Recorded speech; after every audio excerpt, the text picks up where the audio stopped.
standing up for a moment? No. No, it's not an invitation. It is not an invitation, dog.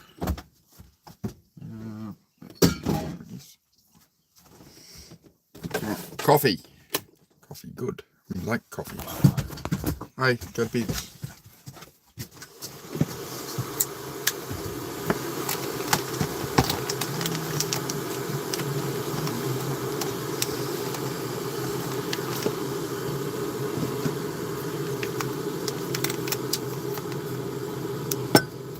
Hey Tanner, how are you? What's going on? Just having a chill chat at the moment. I thought I'll pop on for a bit, have a coffee. Might be 10 minutes, might be an hour, I don't know. We'll see. We'll see if we get some chat going and hang out for a minute. Oh, my back. We'll have to do, obviously, continue on with the garage project today, but yeah, we're just chilling. You got to meet yourself where you're at sometimes. Like, you can't live off how you feel, but sometimes you just got to like be like, man, I need to just slow down. Dogs, can you stop? You were literally laying there not making a peep. I've been up for hours. You haven't made a scratch, a whine, or nothing. The millisecond I go live. No, dog. No, hang on. Hey, Kindling, good to see you too. How's everybody? Lightwood's here. Hello. Yeah, I was just watching the goats. Oi, enough. I was just watching the goats, new baby goats on the goat raiders, the people who raided me a while back. So I always hang around there. I'm glad I found that channel actually. Well, they found me, but you know what I mean. How's everybody's day been, or going, or I don't know what time zone and stuff. How are we all? You look tired. I'm always. Oh, thanks, and you look beautiful today too. Yep. Yeah, I'm just a bit drained, eh? Go to bed. Just because I go live doesn't mean you annoy the crap out of me. Thank you.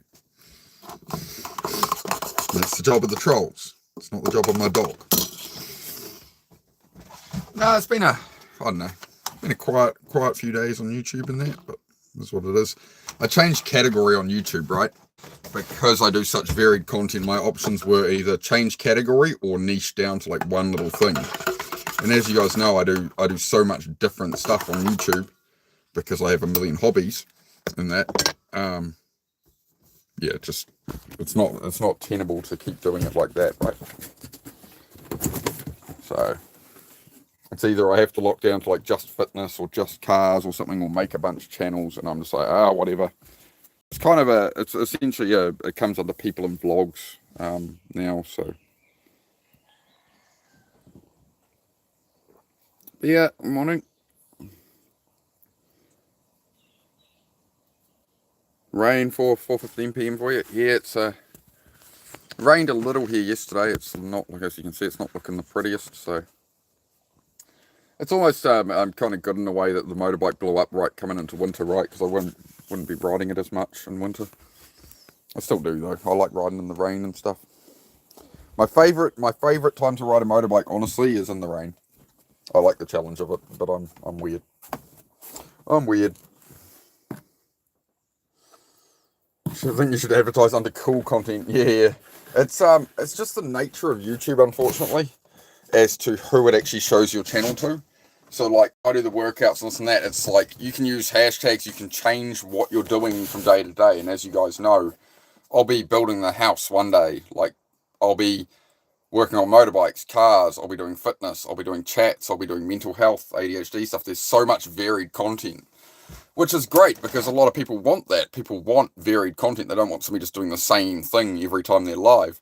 The problem with that is the algorithm's like, well, who do I show you to? So yeah, I'm trying the people and blogs category, and hopefully it should resolve the issues. Good to see you in the maternity ward. Yeah, I like checking out the Goat Raiders channel. I love it.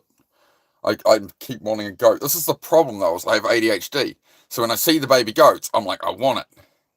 I wonder if I could have a goat here. What am I going to feed the goat? Let's get a goat. And this is not a good idea.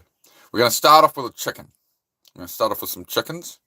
It'll be a good step in the right direction. Tanner, just selling the car parts and stuff, bro. selling the car parts. It's been very quiet at the moment, so we just live cheap, man. Um, basically, Susie goes to work, and that sort of covers the bills, right?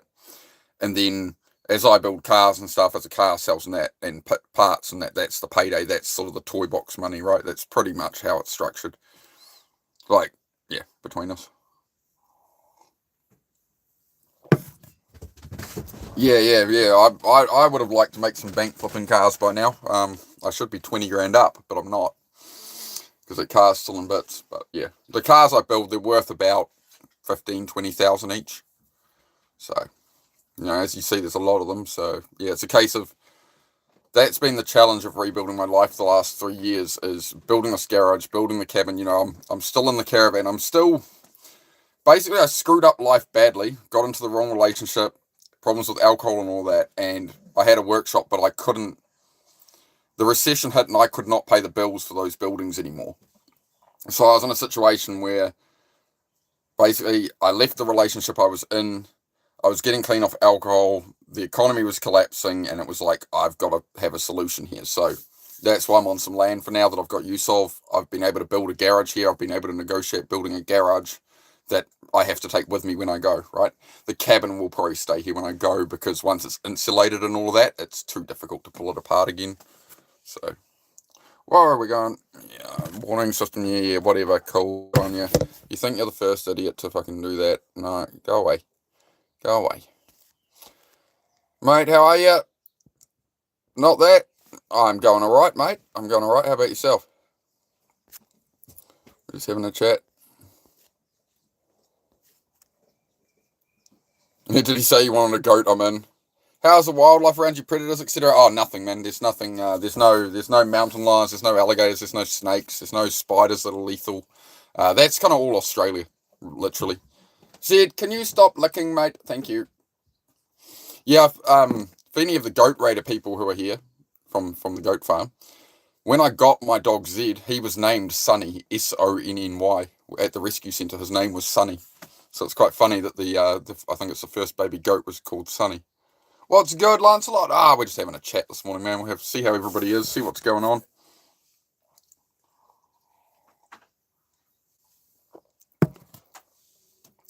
Developing a Roblox system, because that's what life has put me on for some reason. Hey, yeah. Sometimes life will lead you in a direction, right? As long as it's what you want to be doing, go for it. It is always good in life if you're going to aim at something to, like, know what you're getting into. But sometimes, obviously it's not until you get into the actual doing the thing that you realise. Hello?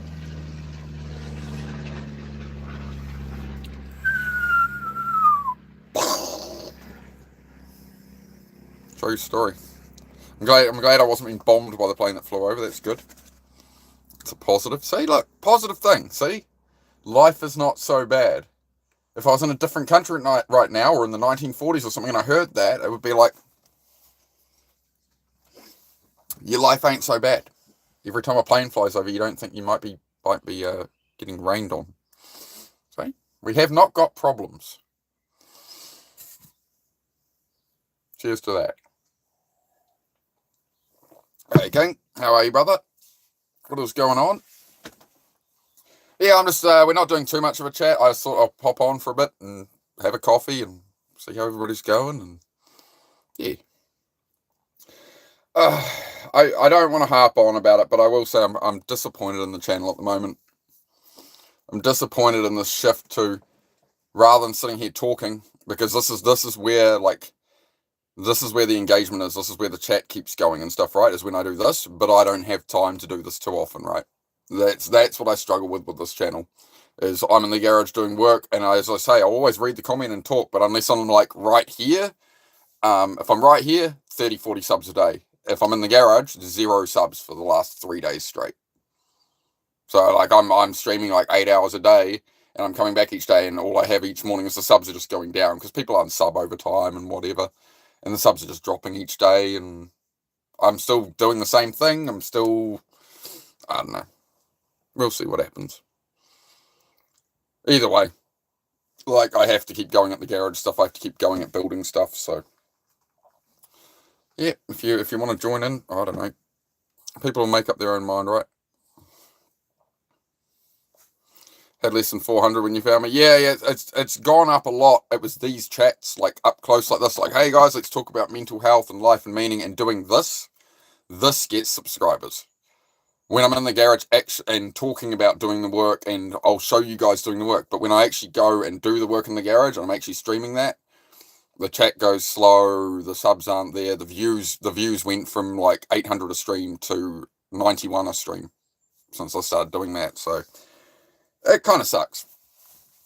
Like, I appreciate you all being here, of course, but I just want to, obviously, I'm trying to grow a channel, I'm trying to get as many people as I can and help as many people as I can, right? So look at the hair this morning. I think I need a haircut soon, guys. I think it's getting a bit unwieldy. Yeah, always stay well, bro. Always stay well. You as well, sir. So yeah, now that I've made this channel in the people and blogs category, it means I can just do a bit of everything. I can do my workouts, I can do these chats, I can do the garage stuff, and hopefully the algorithm won't get so confused. You need car advice. Oh yeah, all right. Go on. Go ahead, caller. Some people want attention that they're not getting somewhere else. Yeah, could be.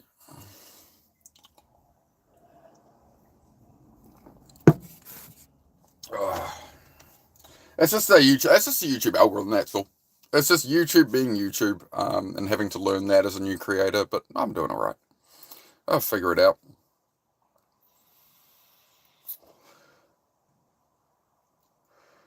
Oh, do you mean from being right in front of you? Yeah, it's just a hard one, right? Because I don't want to waste people's time, but the whole idea is I do the body doubling streams, I do the garage stuff, and the idea is meant to be that people will put that on and have it on for an hour in the background while they do their chores or something, right? And pop in, and we're working together. But like, my average view time on those streams is still 1:20. So people are watching for 1:20 and then leaving. Is the average time. So it's just difficult to do it that way. Whereas the all the information I'm getting from the AI and stuff, when I have the conversations of how do I build up my YouTube channel, it's basically saying, well, you need to get your average view duration up. You need to get that average view duration on body doubling streams to like 15-20 minutes. And right now it's like 1:20. Whereas I do these streams, it's like 5-6 minutes. So yeah, it's just a hard one, man. It's just, as I say, I'm just being real. It's just the nature of trying to build a YouTube channel, I suppose. Macedonia. Hello, Bobby from Macedonia. How are you? You are definitely the first person ever I've heard of from Macedonia on here, so that's cool. What coffee am I drinking? Oh, it's just a Nescafe latte thing. With I put a little bit of Moccona in it. Put a little bit of that in. It's a teaspoon as well, so to give it a bit of pep. But yeah, I'm feeling pretty crap today. Hi from South Africa, Cape Town. Hello, Tash from Cape Town. How are you?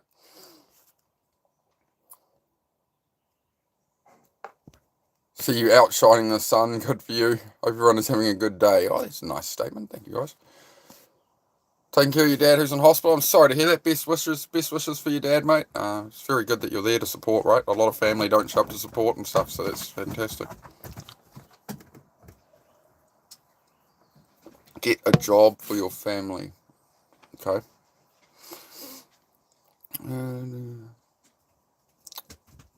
He's better and he's coming home. So you hope he's coming home. Oh, fantastic. It sounds like it's heading in the right direction. Sounds like it's the situation's getting better, so it's fantastic. Good afternoon, Bean. Good to see you. Oh, your car question. Sorry, Mandy. I may have missed. There we go. Honda Odyssey Absolute 2003. I used to have one of those. Someone else says you can just take out the middle seats. Mine, you can't, but I want to convert it. Someone will need those middle seats gone. Is it legal? Yeah, in New Zealand, yeah, you can take out all the rear seats in New Zealand as long as you take out the seat belts as well. That's the crucial thing. You technically you have to recertify it as a like, if you take out all the seats and just leave two, technically it has to be recertified as a two-seater thing. But there's a grey area where it's like, as long as you take the seat belts out, like, so it's not viable that somebody can actually sit there. As far as I know at the moment, that's the law on it. But just rip it out, bro. Just rip it out. People do it all the time. So I mean, you've got caravan companies do that with all kinds of vehicles, and then they don't certify them for it, and they just pull it all out and go, oh, it's a camper van, you know. So you'll be right. Rip them out. Nah, just unbolt them, mate. Get yourself a. Have you got a socket set, or you can borrow a socket set off a neighbour? You know, it's good if you don't know too much about cars or anything. Find the car guy down the road with his garage door open, working away at 10 at night and changing engines and stuff. Trust me, he'll probably help you. You know, oh, can I borrow a socket? Can you? Why? And he'll probably go, oh, bring it round. We'll whip them out in 5 minutes. You know, there's always car guys at home looking for more money for their project. Versus you take it to a shop, they're going to charge you a couple of $100 to pull your seats out and muck around. You go to some car guy, will be like, man, $20, like sweet, zit, zit, zit, you know. Just find a way, find what works. Got tradie family. It's the best way to store them. Just keep them out of moisture with car seats. That's all. Just keep them out of moisture. So don't leave them outside. As far as like sitting in a garage, sitting inside, it's no different to them sitting in a car, right? So it's pretty. Just through winter, if you get a lot of moisture on them and stuff, they will start to mold and that.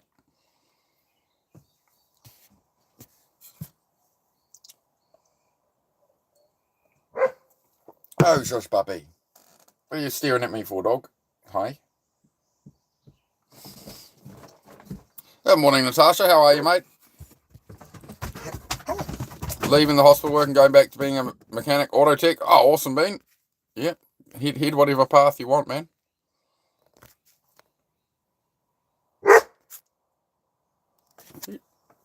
Oh. Loud noises, dog. Loud noises. But yeah, I mean, as I say, I am going to be we're in the middle of tearing up the garage floor. It's just those streams are really quiet, you know. Those streams are really quiet, and I'm finding it hard to get the new viewers in. Like I've got a pinned comment, I've got a poll on screen and all that to be like, hey guys, like this is what I do on my channel, and it's been 0 subs for days. So it is what it is. It is what it is. Heidi, shut up. Come here. Stop being so demanding. Sorry guys, it is what happens. Hey, go away. That's another thing I have to figure out with streaming is the dogs. Like I sat here, I was up, like sitting on my phone and stuff for like an hour this morning. I've been walking around and they lay in bed. The moment I go live, it's 3, 2, 1, you're live. And Heidi's just like, and starts whining at me. I'm like, bro. Hi. How may I help you? Ah, shit. No, go lie down, both of you. Go lie down, it's enough. See, this is where I start to, my ADHD gets stressed out by this, or my autism, something's upset by it. It's just like, I just want to focus on what I'm doing, I want to read the chat, I want this to go, and I'm dealing with all the other things of life. Heidi, shut up. And then every time I tell her to shut up, I end up losing half the viewers, because I'm like, shut up, dog. They're like, oh, you're mean to your dog, because I use a slightly firmer tone and stuff. It's just, doing YouTube is hard, man. I'm learning that. Also from our habits, yeah. It's more so because I start talking and my emotions start coming up my state, right? The dogs are then reacting to that. That's the best I can make of it. Watch your shop video. I have a metal subfloor that I welded. Yeah, that bit of floor that I'm taking out, that red part, was originally a mezzanine, so it was overhead. So in my old workshop, I had built out of that pallet racking, I welded sections together, and I had a whole overhead floor to store parts on. So when I got rid of that workshop and I had no floor in the garage, that's why I used that metal frame on the floor. But it's not strong enough to build cars on or anything. It was just good to be able to roll engines across the floor and stuff. So yeah, I'm rebuilding all of that. Someone rudely rang and woke you up, Natasha. Oh, don't you hate that? Don't you hate that, mate? Turn into a portable van office, Mandy? Yeah, for sure. The other option, Mandy, is as well, is looking into selling that van and then selling the Odyssey and getting something a bit more suitable, right? I quite liked my Honda Odyssey because I always like vans that have an engine over the front of them, and the only other option over here is like something like a like Vico or whatever, or Fiat, or like the main one people go for is like a Ford Transit, but they're horribly unreliable. Like I wouldn't have a Ford Transit, right? So that's the thing, is the moment you get into like a Toyota Hiace or something, the engine's under it, and it's like, it's just risky. And on the road, somebody hits your head on in a van, you're pretty done for. That's why I don't drive vans like that. I like to have something in front of me that can crumple other than my legs. Whereas like you drive like a Hiace van, your feet are that far behind the headlight. But it's like anybody hits you, you're screwed. So yeah, that's why I stay away from vans like that. Take it out to the beach. Do you working up? Beautiful, mate. Really bad transmission issues. Yeah, it depends on the spec. Yeah. Yeah, no windows. Yeah, I feel you. You can get a troop carrier like mine, but they're about, in New Zealand at the moment, you're looking, like my truck, it's about 45 grand, somewhere around there you can get one. But, yeah, they're not cheap. And the next one I want to go to is the V8 one, and they're running about 60, 70 grand at the moment, so. I tell you what as well, is like, if you look at like the Land Cruiser Prados, like they're like 9, 10 grand usually at the moment. You got some windows and stuff in there. They got a reasonable amount of room in them, but really, yeah, you want to start getting into like your high top wagons and stuff. Yeah, oh, yeah, exactly. You glance around, right? You peruse the internet. That's what research is. A lot of people forget that, right? Like, there's nothing wrong with going and just have a look around, think about what you want to do, and weigh your options, and then you make your choice eventually. There's no rush. The only rush is life is short, right? So if you mull it over forever, it never happens, right? These dogs are going nutty right now.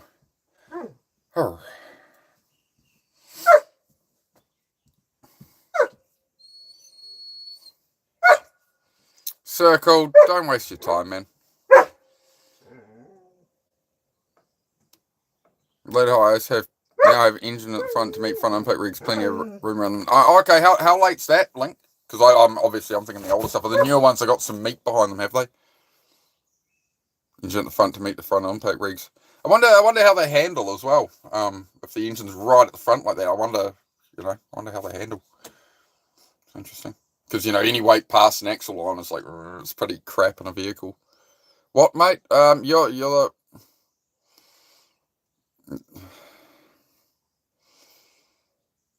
Circle. Come on. You know what you're doing. Come on.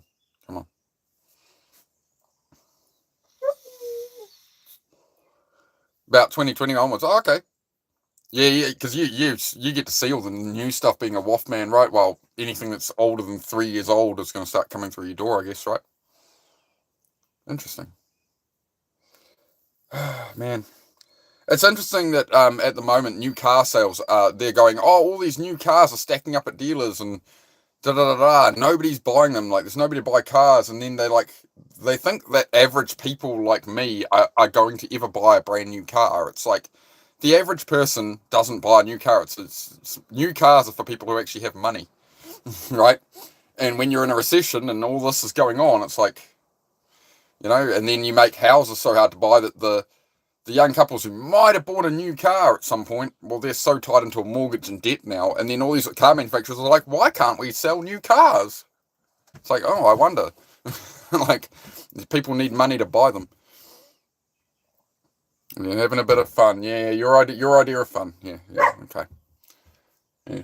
All right. Well, this channel is about not being distracted and actually making the most of your life, bro. That's my whole channel, the whole basis of this channel. So for anybody who is remotely confused or has got the wrong message of the channel, the message of the channel is to eliminate distractions, because life is short. You're going to die. What are you going to do with your time on Earth?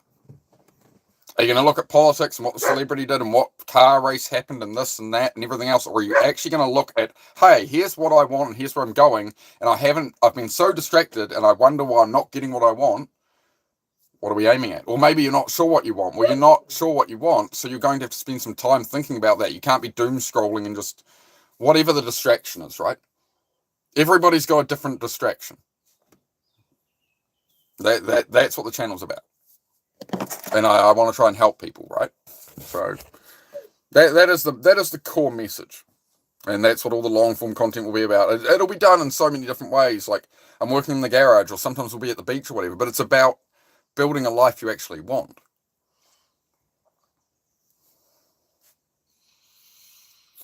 Gives you a purpose, that's good, mate.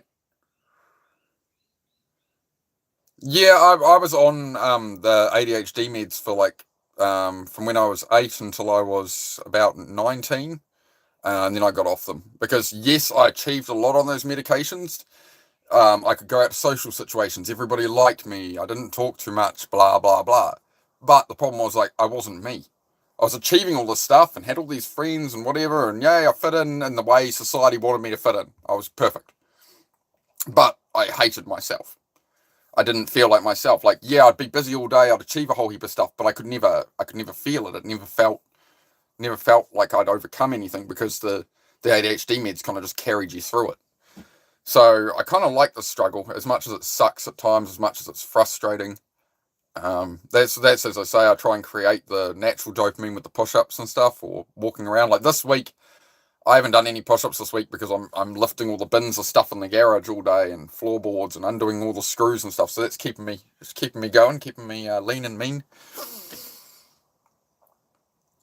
A lot of van life buyers, have you considered building van homes and selling them? Yeah, could be an idea, Bean, could be. It's just once you start getting into all the problem is this is what the problem I had with my last workshop is I was trying to do car parts and then do up cars to sell and supply parts and that.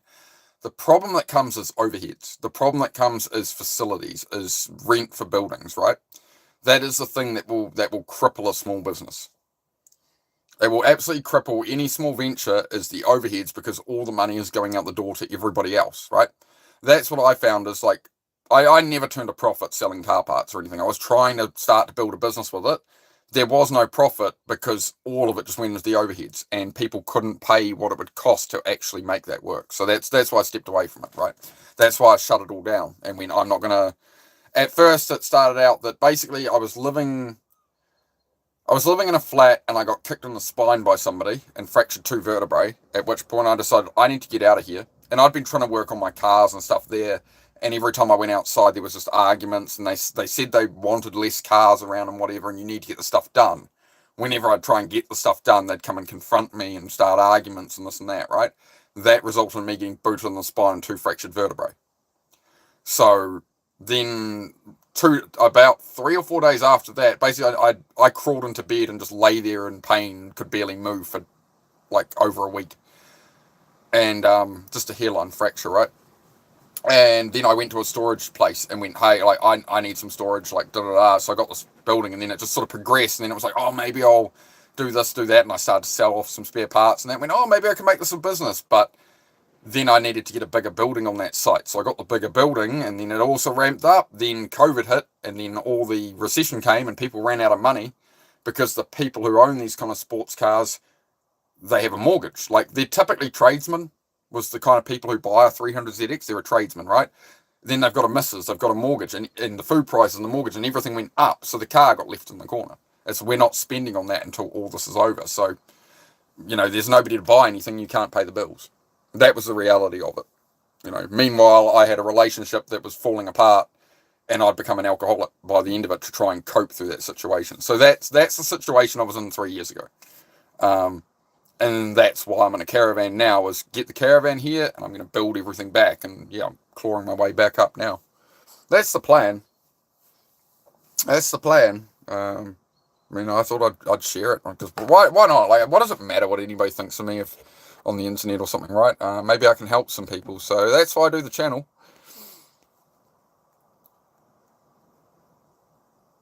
Something about government corruption and something and stop. Okay, not interested, bro.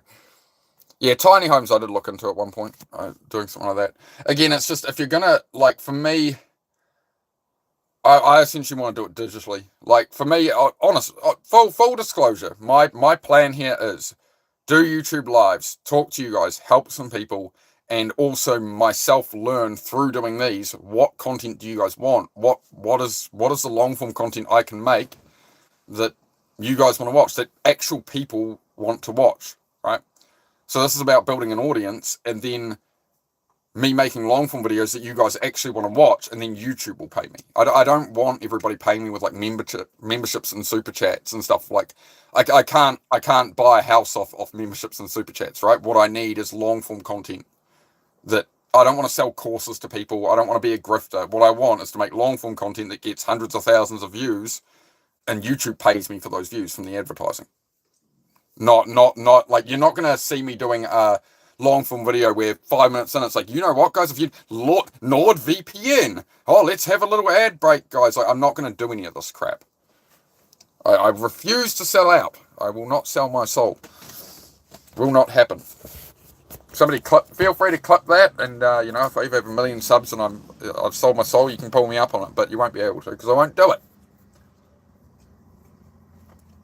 But that is my plan with YouTube, is to essentially make a side income through YouTube paying me, not through my viewers paying me, which is what a lot of people seem to target, as they're just trying to get money out of people while offering like low value, right?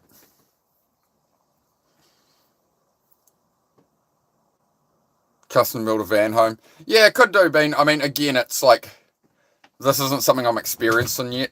I don't want to be doing labor, bro. Honestly, like, obviously, like, you know, I'm not allergic to labor. I like working on stuff, but I've spent my entire life working on cars and bikes and making things that way. Whereas, like, the digital side of it, like, I like creating shorts. I like creating stuff for YouTube, right? PCV valve was blocked with gunk. Okay, Bradley, interesting, bro. What were we talking about on that one, bro? Because you were saying it was you had a bit much crankcase pressure, eh? Can't remember what I said to look at.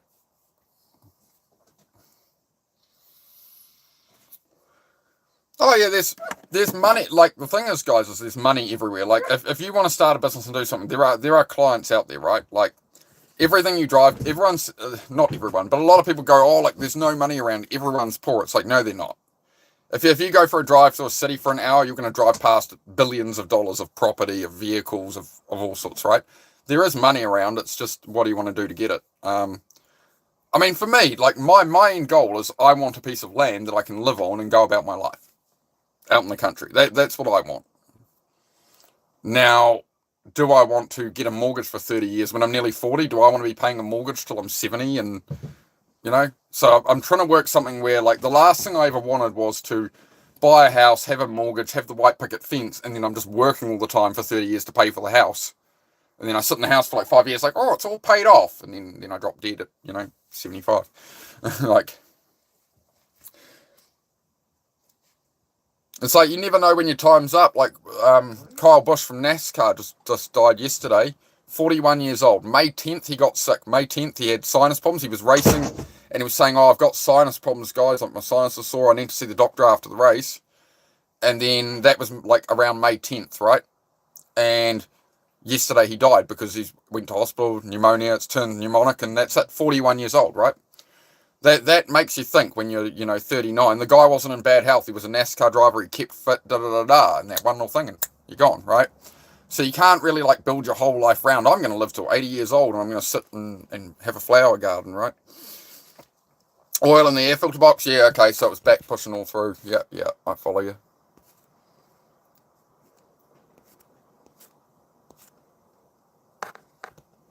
Some kind of investment up front. Other than trust me, bro. Yeah, exactly. You got to have some kind of, and that's what it is for me. Is what I learned from having the car workshop, and as you see here with all these cars, is you need space to put these things. Whereas if I was selling a product, it's a box this big, and I'm selling a product on Etsy, right? And it's a box this big, and I've got 1,000 of that product on the shelves in the garage, I'd fill up a couple of shelves up the back. Whereas once you get into cars, you've got these massive vehicles. Once you get into building tiny homes, you've got these massive. Like, I've got a mate who builds tiny homes, right? He built that thing 2 years ago. It's for sale. It's for a reasonable price, but it's sat there for 2 years, so he doesn't have a space to build another one. Until that one sells, he can't do anything, right? So, but as I say, like, I don't ever want to become a course seller or something. Like, I really don't want to do that. I don't want to be taking people's money, because people don't, like, I want to help people who are struggling to find their way and stuff, and help people with motivation, depression, ADHD and stuff. I don't want to be a grifter taking their money. I want to offer content people can watch, and then YouTube pays me because of the advertising, because of YouTube, right? So if I do long form content, every 1,000 views is going to pay me $15. Like, that's good enough for me, right? If I can get 100,000 views on a video, cool. Like, I'm not going to go and be like, I'm going to go buy a Bugatti. I'm going to be like, oh, cool. I can put it towards something on the homestead, right? So that's what it's about to me. I refuse to be a grifter. I refuse to be doing this to take people's money directly. I don't think it's right. That being said, I've put up the donation link in case, because people keep saying, like, we want to donate to you, and it's like, okay, like, that's been $52 so far, right? Which I appreciate, because it'll buy a tub of paint for the cabin or something, right? So I'll put it at something, right? But again, like, yeah, it's not my plan to get rich off YouTube. Not that way. Not through, like, I just refuse to do it on live. I just don't want to do it. I don't want to do it. Like, it's amazing to me that people make, like, there's people that make like $1,000 a day on here for putting rubber bands on a watermelon. It's $1 per rubber band. And people are just like dollar. And it's like they're making serious money, man. But what are they offering? They're offering entertainment. I didn't want to come on here and just make entertainment content. I wanted to make something that actually helps people. Shut up. What do you want? What time is it, dog? Oh, right. All right. Hang on. We're going to feed the children. Got to find that balance between humility and having healthy financial mindset. Yeah. Healthy finances are like... Go up here. Where's your brother? There you are. You're sitting here staring at me. Hello. You guys want breakfast? Don't run me over. Oh, God. Oh. Okay, back up. No, hang on, guys. We're gonna feed the children. Wait on, child. Wait on, child.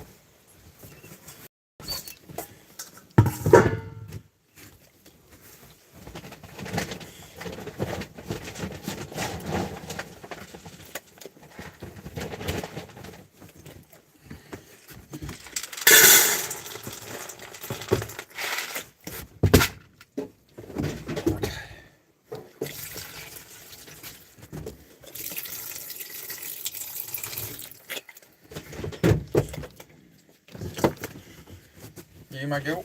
Back up. No, back up. I can't put it down if you're already trying to eat it. Whoa. Oh, okay, back up. I don't want you smacking your paw on the table, my friend. Munch. It's like a blooming disposal unit, this dog. You know you can slow down, eh, bro? You could actually chew it. You could actually chew it, my bro. You nutter. You're a nutter. Baby puppy. That's big ears. Alright. Right, we're good. Fed dog is a happy dog. Turn this light off. But yeah, as I said, we'll chat for a bit today, guys, and just hang out, and I'll be down in the garage later. I'm probably gonna, after this stream, I'm probably gonna go cut up that red beam garage floor. I don't think I'll stream it just because the angle grinder is gonna be so damn loud. I don't know. I mean, the phone might mute it down, but I thought hitting with the hammer on live would be really loud yesterday, and I kept seeing sound warning, but then when I watched some of it back to see how loud it was, it seems to sort of dampen it down, right? Don't like the texture of meat. Came to find out it could be Asperger's. One thing that everybody I know with Asperger's has is tags on clothing bother them. That's a really good sign of autism, to confirm it generally. It's like if you're wearing a shirt and it's like the tag bothers you and you're just like, ah! Right? That's generally a pretty good sign. Of course, you know, professional diagnosis would always be recommended.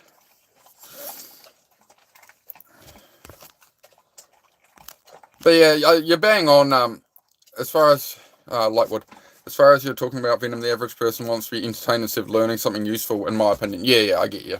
That's it. That's what makes it so hard about YouTube, and that's what I struggled with when I had depression. Is I'd come on YouTube Live, and before I was a creator, right? I would come on YouTube Live, and I'd scroll through these, and what was I looking for? I was looking for distraction. I was looking for entertainment. I was looking for some kind of comfort. Except I couldn't find anything that actually helped with my ADHD, my depression, anything that helped me get on path, right? So that's why I made the channel. But it is definitely, it's like pushing shit uphill, trying to get the algorithm. You know, most people aren't looking for what I do here, but in time, a bit of perseverance, we'll find our right audience, right? Yep, take all your tags off. Yep, you got the tism. You got the tism. It's good fun. Since my 30 years, being a vegetarian, I like lobster, crab, that's about it. Weird. Sugar do it smells good, but doesn't feel good when I chew it. Yeah. Splash of the tism. Yep. Interesting. Yeah, it is an interesting texture. Like, I struggle more with the texture of vegetables, to be honest, and I just don't like vegetables. So like I haven't eaten vegetables. Like, put it this way, like, yes, I've eaten vegetables, but not like intentionally, right? So if I buy takeaways, it's got vegetables in it or something. That's where I'll eat vegetables. It's just part of the dish. So like I'll go to a restaurant with friends and family. I'm not like, oh, no vegetables in this or something, right? I'll just eat it. But as far as cooking for myself, no, I don't buy frozen veggies. I don't buy fresh vegetables. None of that. I haven't done that for like 20 years. Because vegetables are toxic to humans, so I don't eat them. What's up? Yeah, just having a coffee and a chat this morning. Having a coffee and a chat, and we'll be down the garage later on, replacing the floor, just putting the work in. Another body doubling stream, so if anybody has some tasks to get done, I'm going to be in there all week, slaving away at that. But yeah, it's definitely become more of a vlog channel, like just hang out, and I just do all kinds of different stuff on here, right? So this is a channel where, yeah, sometimes like the algorithm's a bit confused, so we've moved to people and blogs category, which means like sometimes I'll be doing push-ups, sometimes you'll see me putting cladding on my house, sometimes you'll see me building the garage, cars, motorbikes, sometimes I'll just be at the beach with the dogs. Who knows? You never know what you're going to get with this channel. But it will always be like positive, like build your life type content, right? That's the main thing. It's about building your own life, cutting distractions, building your own life. That's what I do. That is the whole thing of the channel. How's the shed floor coming along, Ryan? We've got most of it tore up, man. As far as getting the top boards off, and now it's going to be just cutting up the frame and a lot of moving stuff around. It's going to be an ordeal, man. I've woken up this morning. I'm just drained, bro. Like yeah. Woke up at like 5 in the morning and went back to sleep until about 8. But it's all right, day by day, right? As I say, like, I'm not perfect. I'm just a regular ass dude with ADHD and autism, like going through it, trying to cut distractions, trying to focus on building my life, right? That's what it is. So, that's why I very much come into like the vlog category, right? And it's just lifestyle content, I suppose. Nobody puts baby in a corner. So that's what it's like with the YouTube algorithm, What category are you in? I don't know. I don't fit a category. What do you do on your channel? Well, I do self-improvement. I do car mechanical. We build a house. A bit of everything.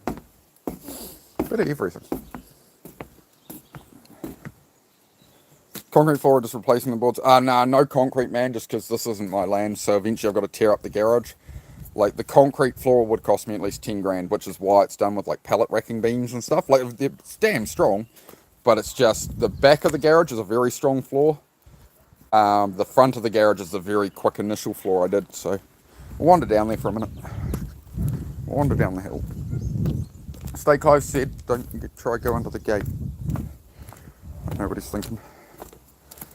Sorry guys, it is very hard to read. This phone cover, as much as it protects the phone, it's horrible as a phone cover for glare. Like, I can't see much on it.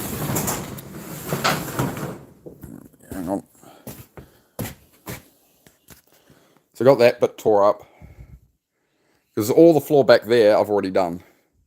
This floor was like an old rack I made for my old workshop. It used to be up in the sky. It used to be up like that in my old workshop with all the bins on it, so it didn't need to hold cars on it. Like, you can park a car on that. It's just got too much flex in place. Like, you put the axle stands of the car here, it's not a good way to load it. That was the first bit of floor that ever went in. It's a deck off my mate's. My mate had like a holiday home, and he had this old deck, and he went, "Oh, do you want that?" I went, "Yep." So I threw that in so I could at least build one car, right? Which, you know, we sort of got done until it, yeah. But I'm going to rip all of this up. The original floor, the floor I put in only went out to here. So once I'm all the way out to the wall, then I can actually build shelving and stuff here, right? So I've already done that under the garage. When I built the garage, I've already done, these are the beams that hold the actual floor. All right. So it'll hook over these. There's these bits here. See, hooks on them, so they'll go across. Yeah. You'll see. You'll see as it comes together as I grid it all out. Do I ever go back? We never go back. Some YouTubers stream, but they also put IRL in their stream, which is real life. Whatever happens, just happens. Okay.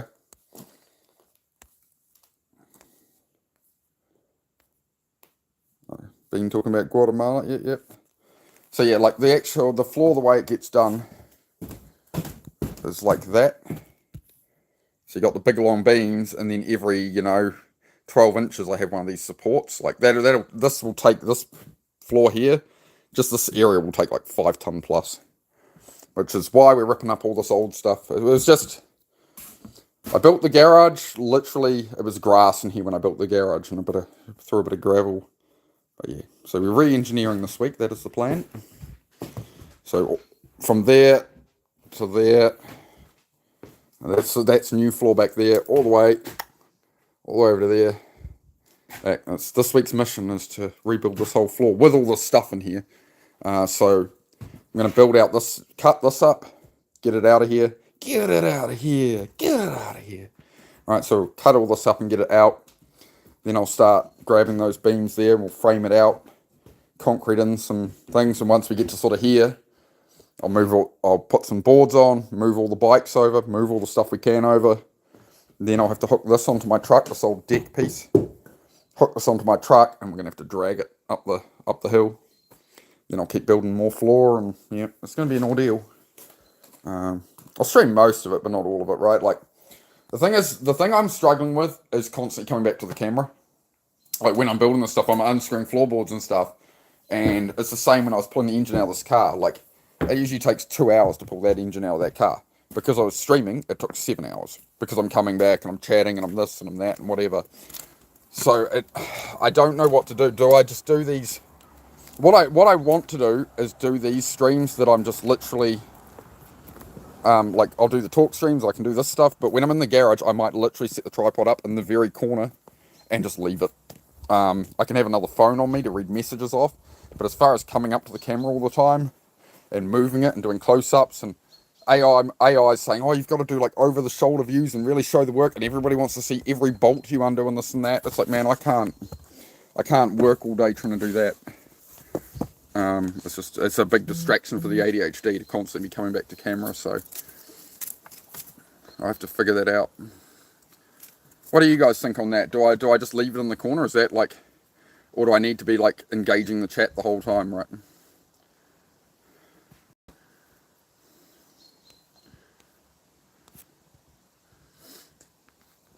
Where's my boy?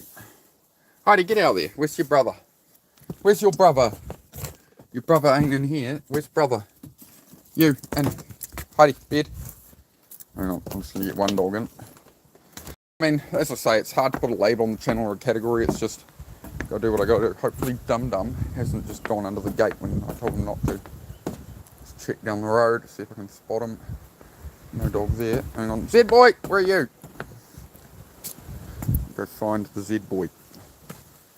He's usually pretty good. It's very rare he will go under that gate, but he does think about it sometimes. Z boy, where are you, mud? Zed! Huh. Can't see him out here. Just give us a moment, guys, because he goes under the gate when nobody's looking.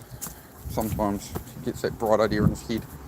There you are. Good boys. What are you doing? You are in here. Good boy. Come on then. Let's go to bed.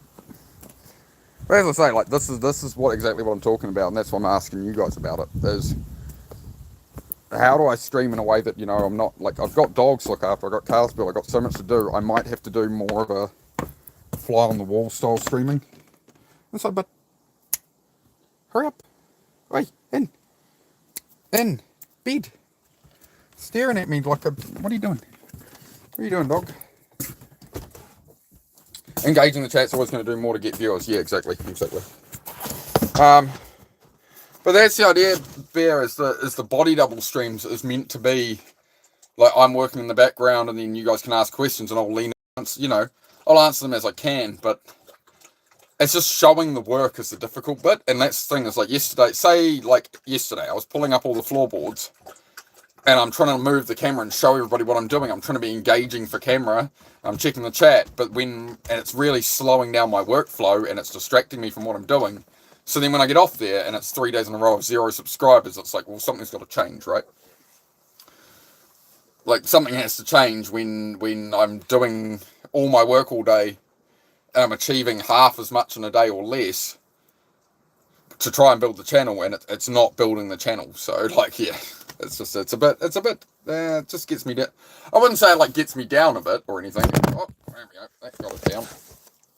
I guess the best way to describe that is I want to actually be building the channel through what I do here. I don't want to be on in the garage doing 8 hours a day of streaming and come out of it with 0 subscribers, with 0 growth on the YouTube. It's obviously not, if it keeps going like that, then it's, what's the point, right? So that's all it is, right? Just a thought, what if you made videos of working, then you could stream and interact with people on live? Yeah. It's just, yeah, my goals with the channel was always, I've got so much work to do here, I want to bring people into that work. And it's like, right now I've spent nearly an hour chatting, whereas I could be working for an hour. So this is what I struggle with, is like, how much time do I put at these chats? Because I do these chats, and I'm spending an hour talking to 8 or 15 people. Like, you know what I mean? Like, I've got the whole rest of my life I can stream, but I need to stream it in a way that's sustainable. That's all. Christopher, how are you? Make sure I haven't missed any chats up here as well. And Tanner having a good chat. Yeah. As I say, like I'm not bitching and moaning about it. I'm just saying I've got to figure out how I do it, but we'll figure it out over time. That's what it is. Is what it is. Hi, dog. Comfy there?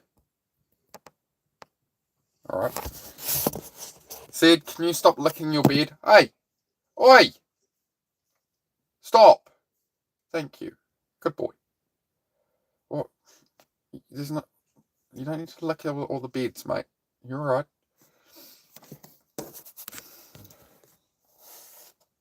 What's for dinner tonight? Oh, no, we'll see what happens with dinner lately. Lovely, I'm from New Zealand, mate. New Zealand. What's for dinner tonight? Oh, let's have a look. It might be a go out for takeaways. Oh, I got some steak in there. Some sausages. Hang on. Ah, everything's falling everywhere. Got some sausages.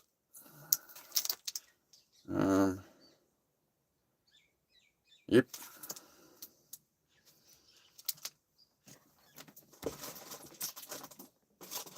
And got some steak. Yep.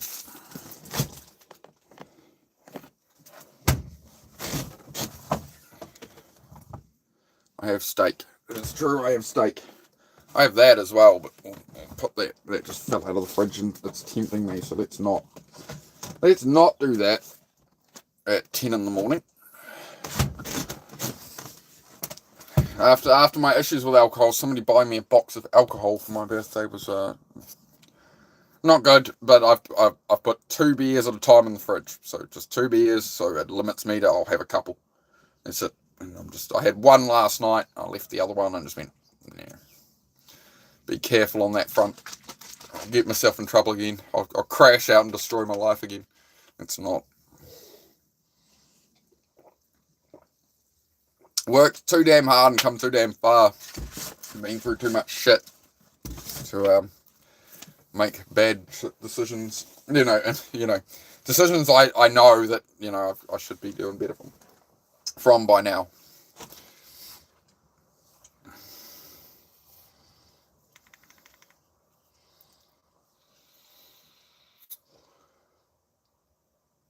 Oh, Tanner, that's rough, mate. I wish I could help you with that, Tanner. I don't know how to help you there, mate. I wish I could.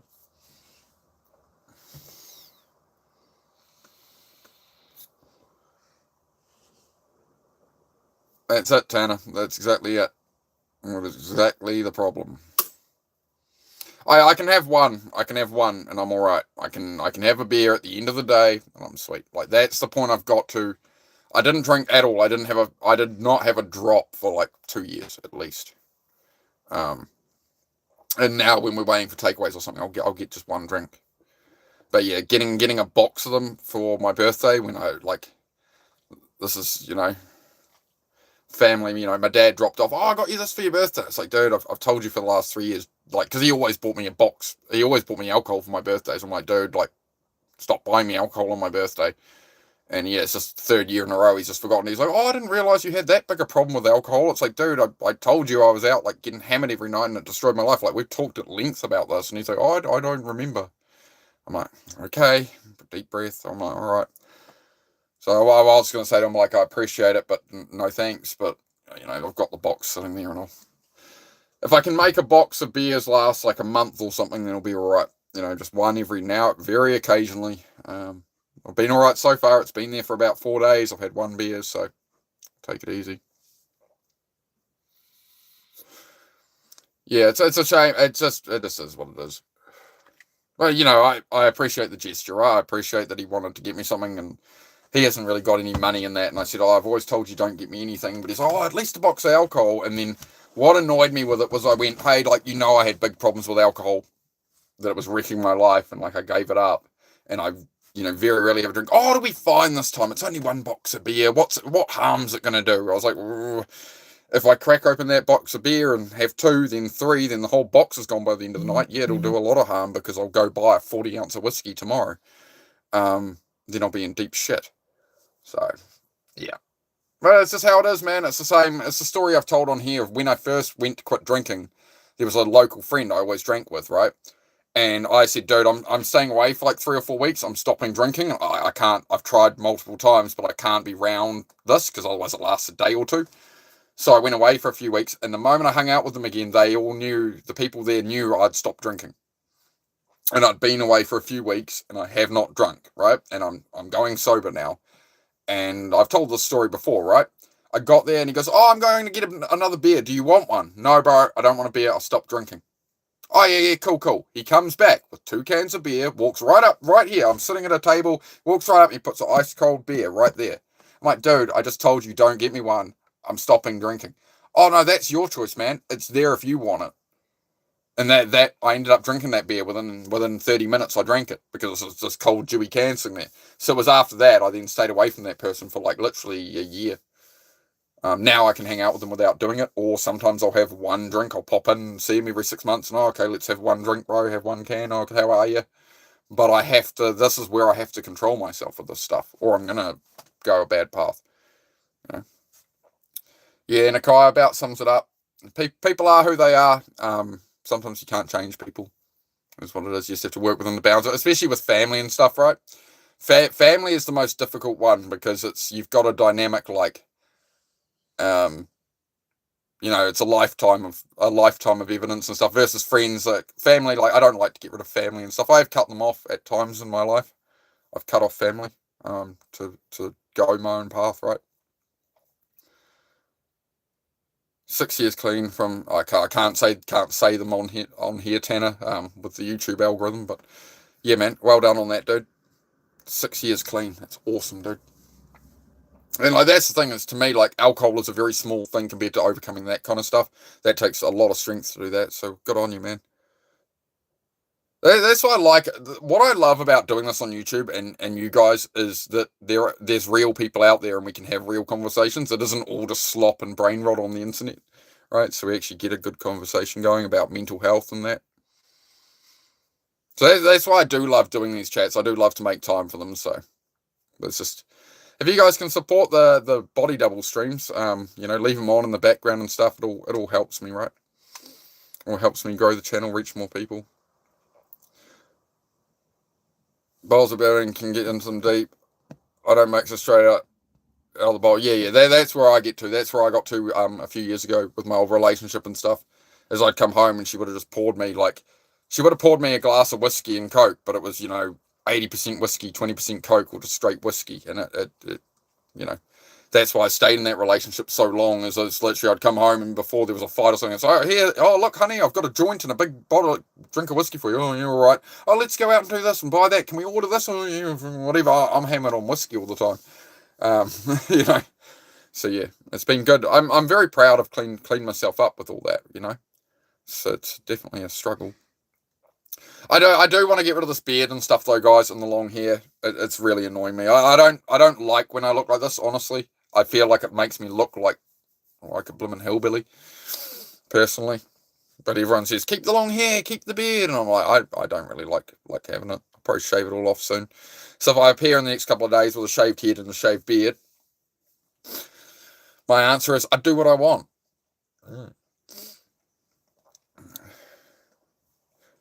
Yeah. That's the thing, is when I was trying to give up that alcohol and I stopped hanging out with those friends and stuff, that's when I started going on YouTube lives. That's when I started swiping through and looking for people to talk to and stuff. Because I was literally just sitting here depressed out of my mind, right?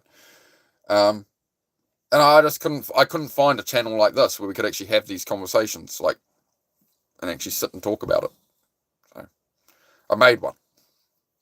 There we go.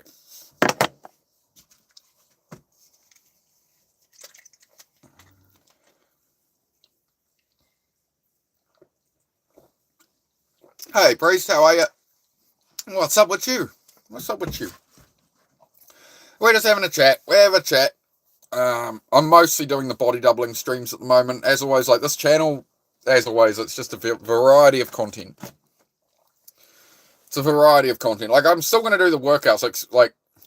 The problem with variety content is people unsubscribe all the time. So people will subscribe from a chat like this, and then I go and do a workout, and they're like, why are you doing push-ups? And then they'll unsubscribe. Or, people will subscribe for a push-up workout, and then I'm working in the garage on cars. And they're like, what are you building your house for, or building cars? It's because this is a vlog channel. It's I do all sorts of different stuff on here, It's just share my life and the journey and everything I've got going on. It's not about, let's do this one thing. Drink every day. It's not good to drink every day, my friend. It is a poison, right? That's what made me give up alcohol, was understanding it is a poison. When people say alcohol is poison, it's always taken as oh yeah, it's bad for you. No, alcohol is literally, the human body processes alcohol as poison. It is a poison to the system. That's what being drunk is. It's not a high, it's not an up, it's not any of that. It's your body shutting down systems because it's being poisoned. That is what alcohol does. Period. Alcohol is literally drinking poison. So yeah. Can you stop licking my beard? Look, your brother was licking everything. Now you are. Can you stop? No, I don't need everything taste tested. No. Shut up there like a normal. Trying to stop. Yeah, Nikai, yeah, it's a battle to stop that. Honestly, for me, that was the thing that got me to stop drinking, was understanding it's literally a poison. I'm literally harming myself. It's the same with this, as I need to stop this as well. Are you done licking my bed, dog? Thanks. I appreciate it. I appreciate you.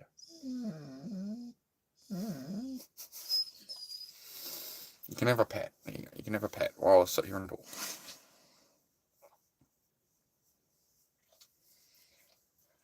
Oh, man. I've sort of hated myself a bit this morning, to be honest. Is I got all the garage work done yesterday, and yeah, 3 days of 0 subs, and then and then when I'm not streaming, I woke up this morning and I haven't streamed, I haven't done anything, and then a couple hours later I've lost 2 subs. I haven't streamed, I haven't put out any content or anything, but subs just vanish. And then you do 3 days of hours and hours of streaming and to get none. It is a bit, as much as I try and separate the YouTube from who I am, as much as I detach from it, it's like I do want evidence that what I'm doing here is actually helping people, and it's actually it's worth doing. Again, I don't do it for money or anything. So it's like I just want to be able to reach people who need help with depression, need help with motivation, need help with all that, right? Well, need help with motivation is the answer is discipline. The answer is you're not going to feel motivated to do things. You know. Stop vape and weed. Oh, that's awesome, Nakai. So you're doing better than me on that front there, Nakai.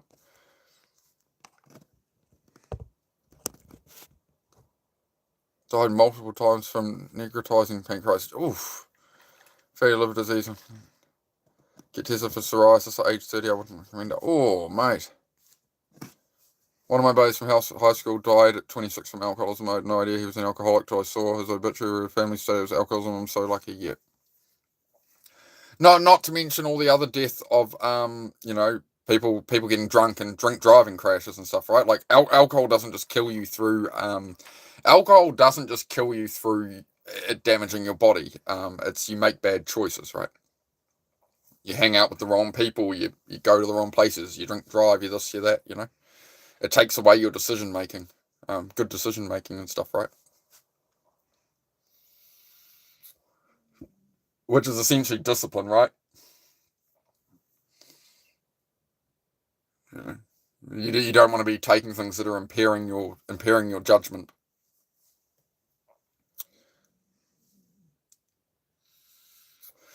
The very last time I got shit-faced, I woke up in the Boston Commons, a park in front of the State House, and with no shoes and no jacket or t-shirt on, with a black eye and no wallet in the middle of winter. Oh, mate. You see what I mean? And that's the other side of it, right? Is you can put yourself in dangerous situations. Very dangerous situations. Yeah, you're wandering the street drunk, and people who aren't drunk can take advantage of that very easily, right? Yep. I remember going to a bar years and years ago, like 15 years ago, and I'd never really drunk much in my life. And I went and had like a couple of pitchers of beer with mates and whatever. And I'm like, oh, I'll just walk home. And I need to walk about a mile home. And like, I remember I was like, I don't know, a couple of 100 feet from home. And I'm walking along. I'm just going to lie down for a minute. And I was literally in someone's front lawn, just like laying down. I'm like, if I fall asleep here, like, this isn't a good place to be sleeping on the side of a main road. So I managed to get up and get home. But that's where I didn't really drink for quite a while then.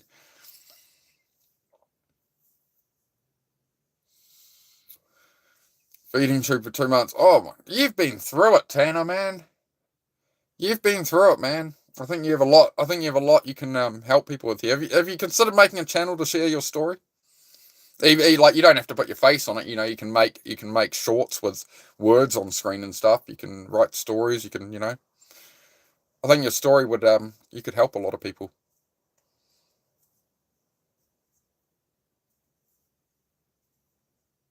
Real fun wearing a backpack with a tube hanging nose 24/7. Oh man.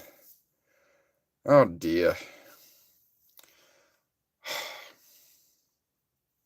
Can always be one thing I remember each day when I wake up, if I'm feeling a bit down, a bit unmotivated, whatever, is I'm already in a position far better than most people, and all of us are, right? There's billions of people on Earth who literally like don't have running water. Like they're going out and filling a jug outside out of a well. Like that's billions of people. They don't have a phone. They don't have the internet. They don't have a TV. They don't. Um, I've had some friends talk to me about that recently. Like they're looking for their purpose in life and they want to do something really meaningful, and they feel they're wasting their life in that in their 9 to 5 job or whatever. But the reality is that's a lot more opportunity than a lot of people get. There's a lot of people in these countries, they literally essentially have no way out, right? They still find purpose in their life. Like even, some people find purpose of like there's wives in countries that still they're walking miles and miles a day to put a jug of water on their head and bring it back. That's their purpose. They're providing for the family. They're doing it, right? Whereas now we live in a world with Instagram and this and that. It's like, I've got to make a business and make millions of dollars and get a Bugatti. And that's the other end of that scale, right? And it's just like, where do you actually want to place yourself in that? Like, what's the life you actually want without looking at what everybody else is doing? Like, where do you feel you fit in that, right?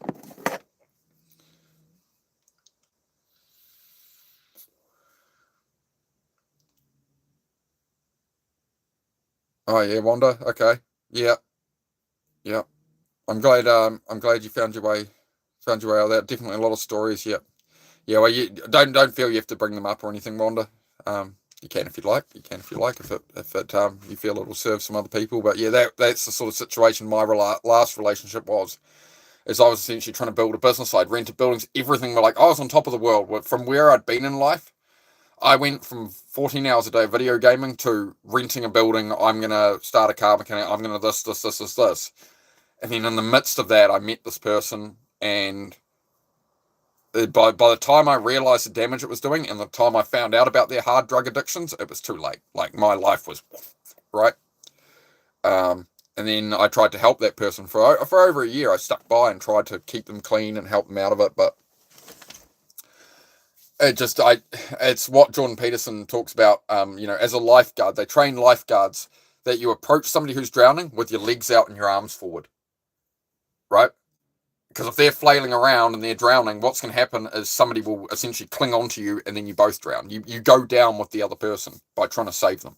You're trying to pull somebody up. You're trying to help them because when this person needs help, and you can drown yourself in that process. So you've got to have your legs out and go, look, like if you're gonna, if I can grab you and help you, let's go. I'll help you as the lifeguard, right? I'll help you. But if you're gonna flail around and splash and panic and you can't come down, you have to let them go and let them drown because otherwise they're gonna cling on. You're just both gonna drown. And that's where I really realized I need to because that's what I was into was Jordan Peterson, all the stuff I'd been doing years of. While I was video gaming and stuff, I started to head away from that, got into podcasts and all that, and really going, I need to sort my life out. And then I had a period of about 3-4 years I was doing that. I was doing track days, I was on track, everything was going really, really well. And then relationship with the wrong person, essentially. But I can't blame them for all of that. It would have been nice, if I'd known the kind of drugs and stuff they were into and what they were doing behind my back.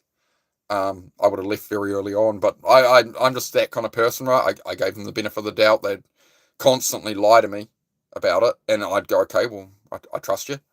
So, misplaced trust, right? But, it's a lesson. If I hadn't been through that, I couldn't have the relationship I have with Susie. If I hadn't been through the battles of God, it wouldn't have worked with Susie, right? I wouldn't have been able to appreciate what she has to offer, right?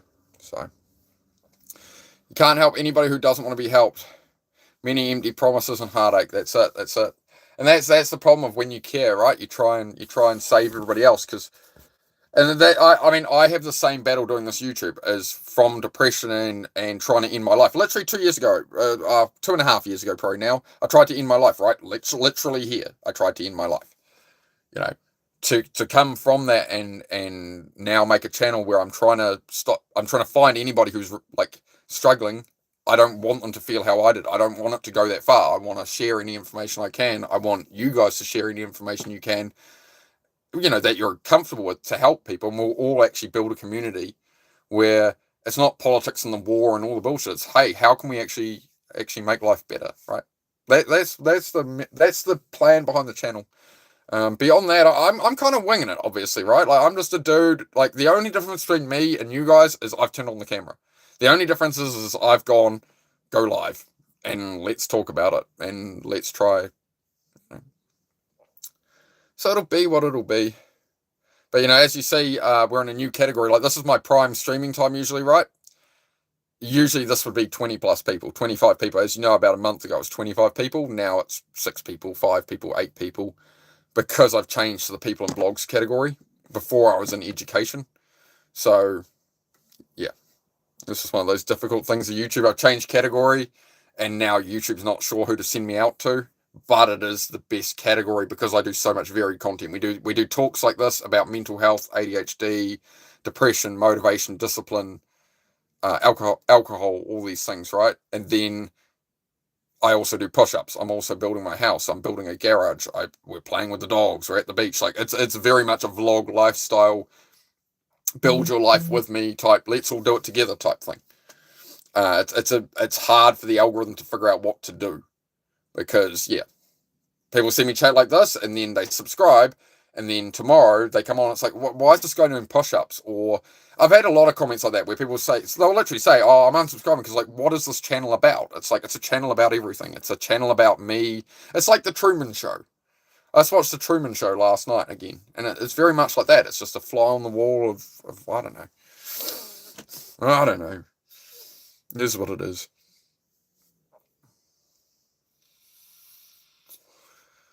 Oh, damn it. I guess you're getting your step count up today then, eh? You,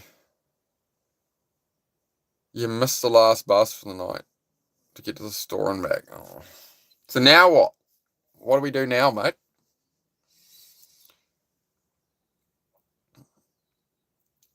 Have so many stories I wouldn't even know where to begin. Everything was a lie. Yep. Yep. I can definitely relate to that. Like the entire relationship. Yep. Everything you ever got fed was a lie from a drug addict without realizing it. Mm. Yeah. That's something I still struggle with to an extent. Like I try not to carry into my new relationship, a new person, but there's definitely like sometimes I'm like right, am I being taken for a run here, and then I just have to sort of step back from that and remember it's you're just gonna head home. Oh well, there you go. Lesson learnt today, Tanner. Lesson learnt, mate. I guess life in New Zealand as it happens, A to Z. Yep, that's the one. Because I do like the goat farm channel, right? It's sometimes it's goats, sometimes it's him talking, sometimes it's we've got to fix a bit of equipment, and like it's very. That's how since I got raided, like finding that channel through that, it's like resonates with me and exactly what I'm sort of really doing here. Some people hold on to the unshareables, those stories of our life. We may think we can't tell anyone. Yeah, for sure, Ben. There is also a thing as well, like doing it through YouTube like this, right? There's things people don't want to talk about. There's things people want help with, but they want to talk about it privately, right? They don't want to be putting it here. They feel they're putting it out there. If there's anybody in the chat who feels that way, what I would suggest, not that I know you anyway, but what I would suggest is you can just add another YouTube account on your homepage. You go add another account. It's under the same email and all that, right? But you can add another account and have some random name and go into the channels that you frequent and go, oh, hi, guys, I have a question. Like, nobody's going to know who you are. Like, it doesn't matter. You know?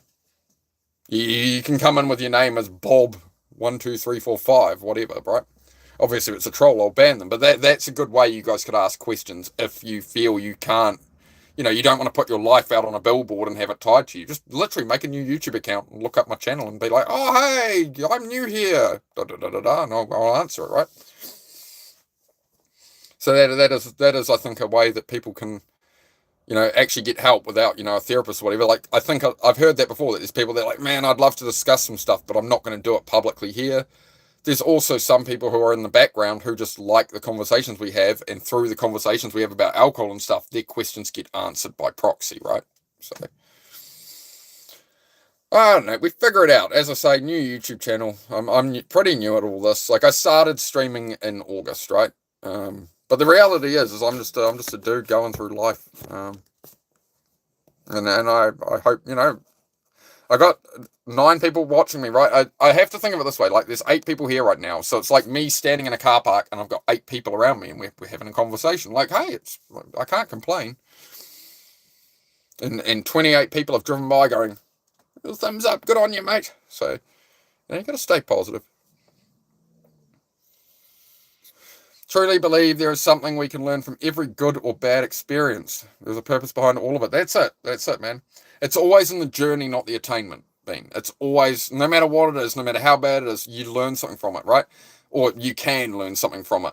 This is where we struggle with ourselves, is we don't learn from it. Or I think self-doubt stands in the way a lot. Like, I've had good friends be like, man, you're good at this, and it's like, oh man, I can't do that. It's like, that's on me. It's not on them. I've got people who I can actually trust who are telling me what it's like. I'd feared doing a YouTube for 10 years. I don't want to put myself out there, whatever.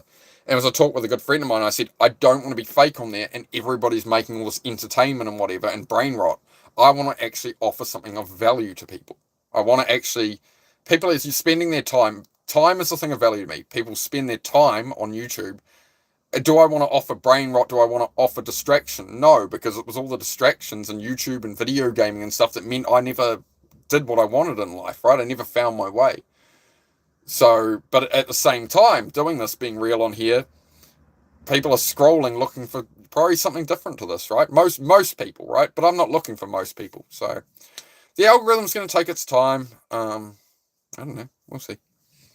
We'll see. As I say, I'm just going to go through motions. I'll keep streaming. Occasionally I get haters. I get this. I get that. It's whatever, man. It is what it is. It'll be what it'll be. Like, I can't come on here with a big plan. Like, I'm going to do a show and I'm going to say this and I'm going to say this and I'm going to structure this out and I'm going to word this exactly this way. Like, that's not being real. So some people like me, some people will hate me. Just like the real world, right? It's the same as the real world. You can please some of the people some of the time, and most people are asleep at the wheel in life. Most people are not. They're not on the path of self-improvement or anything like that. They're not wanting to face their drinking or anything. They don't like. People don't want to fix a problem they don't see as a problem. If people drink a bit and it's affecting their life, if they don't want to admit that's a problem, they're not ready to change it. Then the conversation can't be had, right?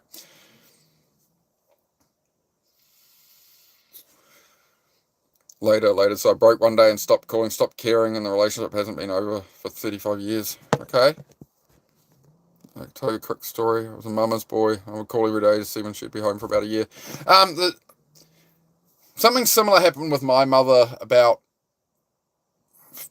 15 years ago probably. I was flatting in the city. I was living, I don't know what you'd call it overseas. Here it's flatting. I had roommates. I was in a rental property, right? And things went to crap there. I wasn't getting along with the people there, and it all went to crap. And they went, "You got 2 weeks to move out." I went, "Cool." So I was looking at places. I was working full time. I viewed a few new places after work, and I ran out of time. And I didn't have that much stuff. Like everything I owned would fit in my car at the time. Like I was early 20s, right? And I went to my mum and I said, "Oh, hey mum, can I sleep again, like I'd never stolen from my mother. I was never like a heavy drug addict or anything. Like I hadn't given her reason to not trust me. She just didn't like me being at her place because you make mess. You try and make, you're not tidy enough, right? You're not tidy enough. Okay, fair enough. I said, hey, can I just sleep on a camp stretcher in the garage for like a week max? Like I've got to find a place to live still. I had 2 weeks to move out. I've got to move out like tomorrow. I got nowhere to go. Like, can I just crash out in the garage? I go to work at 8 in the morning. I'll come home, have dinner. I'll be out looking for places. All I need is somewhere to sleep. And she said no. And I was like, I'm going to literally be homeless living in my car.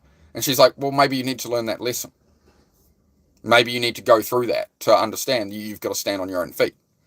And after that, I didn't talk to her for 2 years. I went, right. So when I literally need a place to crash in the garage, I just need somewhere to lay down and you won't help me. Okay, cool. So that's where I really took things under my own control a lot. But in saying that, I still went off path and I still screwed up the next 10, 15 years. But we get along. It wasn't that I hated her or anything. It was just I felt I needed some distance and okay, well, I need some space and just, yeah, I sort of wandered around the country for quite a few years, right? Moving around and just doing different jobs and travel and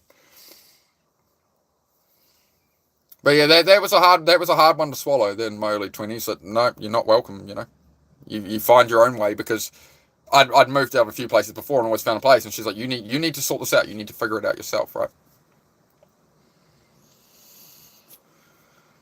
I don't like my family, it always made me feel like a POS since I was younger, even worse than abuse, just neglecting, acting like I didn't exist sometimes. Yeah, I've told the story before. When I moved out of home when I was, I think, I just turned 17, and I moved out of home because I was working full time in a motorbike shop. I'd finally got my dream motorbike. I'd been grinding as far as a learner bike. It was the bike I really wanted. I came home from work, I cleaned that thing every day. It was immaculate. You could have eaten off that bike because I was on ADHD meds and hyperfocus and everything was I was really meticulous, right? And I was putting my motorbike away in the garage and my dad had some of his stuff in that side bit of the garage. And I had a heap of bins of motorbike parts that I'd had out that day and buckets of bolts and that. So I went and stacked up my stuff and went to roll my bike in. Now, he was obviously just having a bad day, whatever. His office was on the other side of the wall. He came storming out and went, hey, you're throwing around my stuff. Da, da, da. I said, no, I'm just moving my motorbike stuff. He said, oh, you're touching my stuff. How about I throw your stuff? And he grabbed my Pride and Joy motorbike and we had a driveway that was sloped like that. And he pointed down the hill and went, watch this. And went, and down the hill it went. And it just scraped the whole side of my immaculate bike. this was like 10 o'clock at night. And what I did that night is I put on my race leathers, I picked up the bike, and I went off and I rode around the whole Coromandel through the night till like 4 or 5 in the morning, just wide open throttle, essentially trying to end things, right? How far can I push it? But thankfully I made it back, right? But that was the day I moved out. Like the next I came back in the morning, and I think it was the next day. A friend through the motorbike forum had a room for rent, and that's the day. That's when I moved out of home. Things have got a lot better since, but that's just how it was when I was a teenager like that, and what I was going through, and yeah, feeling like I had no support in that, right? Again, it's not a story I like to tell. I don't really like opening up like this, but that's the reality. I hope it benefits somebody, right? For me telling a story like that. But yeah, it was a harsh reality, when my parents were like, you need to take your meds, you need to get a job, I thought I was doing everything they wanted, but if I acted even even if I didn't do anything, I think that's what threw me on that, was I hadn't even done anything wrong that day. I hadn't actually done anything. I was just putting my bike away, I was having a good day. So yeah, it definitely can be the people around you can change things, right?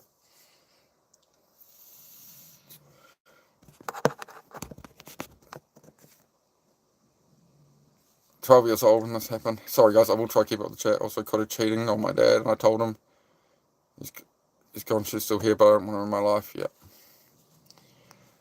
Oh man, it's crazy. Talk about what you want. If they don't like it, then they shouldn't watch your channel. Thank you, Sam Riley. I do appreciate it, mate. I do appreciate that, bro. Sorry guys, I do try to keep up with the chat. We've got a lot of long chats here. I'm trying my best. Being nice to police has got me out dozens of potential arrests. I'll cover that topic. The amount of people I see on these videos and stuff that spaz out at cops. Oh, I didn't do anything wrong, so blah, blah, nothing like that. The police are the ones. I'm not saying that they're completely right. I'm saying they're the ones with the handcuffs. They're the ones that can put you in a cell. They're the ones that can put you in front of a judge. Like, they can cause you a lot of problems. So am I going to risk making that situation worse? Like, when I get pulled over by the police, I've been arrested multiple times, right? But not once have I ever been like, you guys are this and that, because there's no, what am I going to do? Make the situation worse, right? Like, if you get pulled over by the police, like, if a cop comes up behind me and lights up, I'm not going to get on my motorbike and be like, oh, I was speeding a bit, and take off. Like, they've already got the plate. I'm not going to stop. I'm not going to give them lip or attitude, because what's it going to get me? People are good at digging a hole when they don't have that emotional regulation.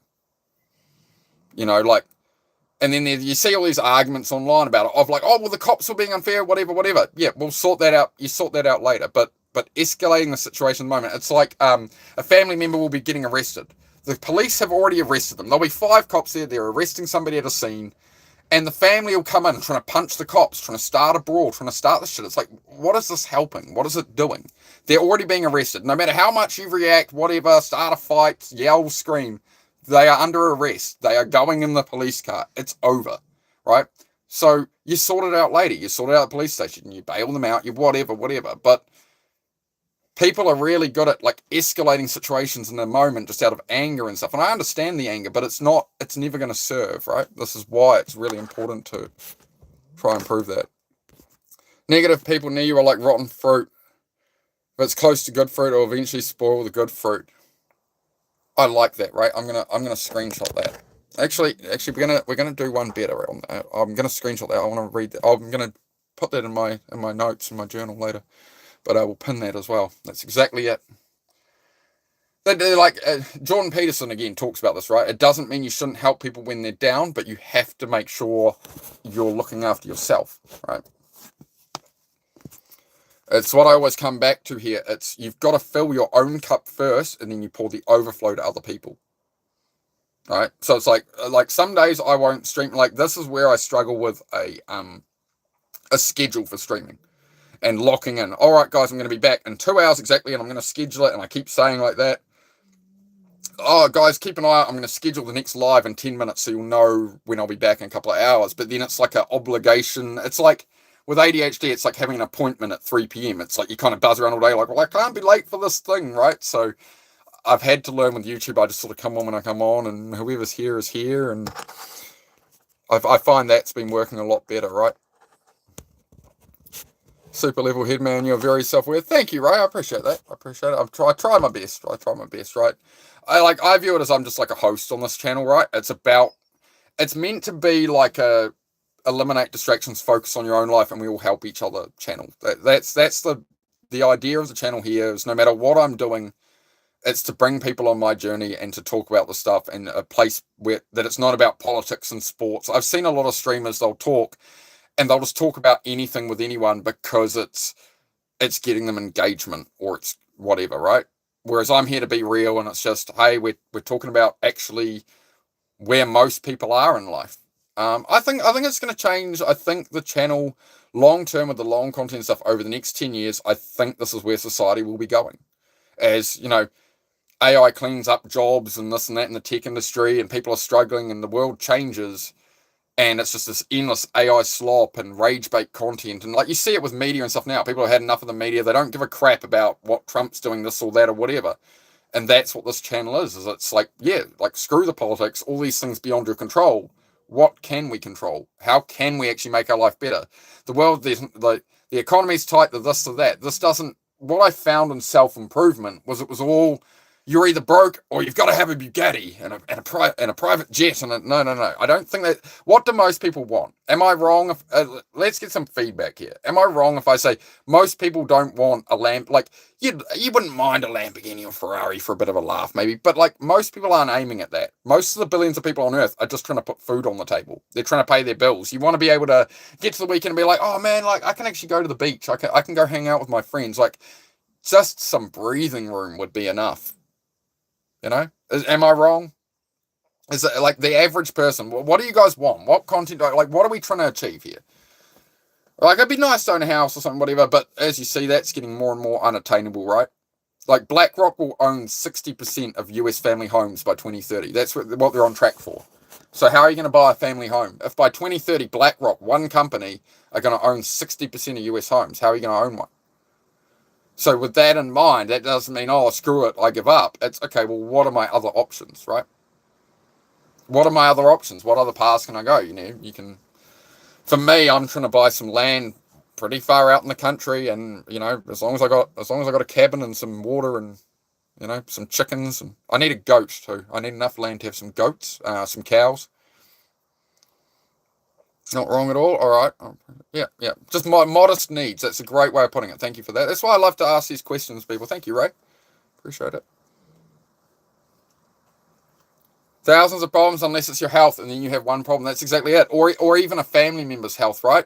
You have a whole heap of problems until your family member gets sick. Then you have one problem. It's not even your own health, right? It's all that focus, you know, you put it to what matters. Well, it's one company doing with 60% of homes, renting them. Yeah. It's the plan. It's the agenda for the planet, man. You'll own nothing and you'll be happy about it.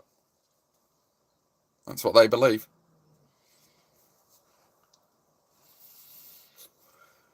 I want to be comfortable and happy with my job and personal life. My dad is extremely rich from a microfilm preservation business. Grew up with like 2 million cars alone. I'm happier without him being toxic as fuck in my life. Yeah.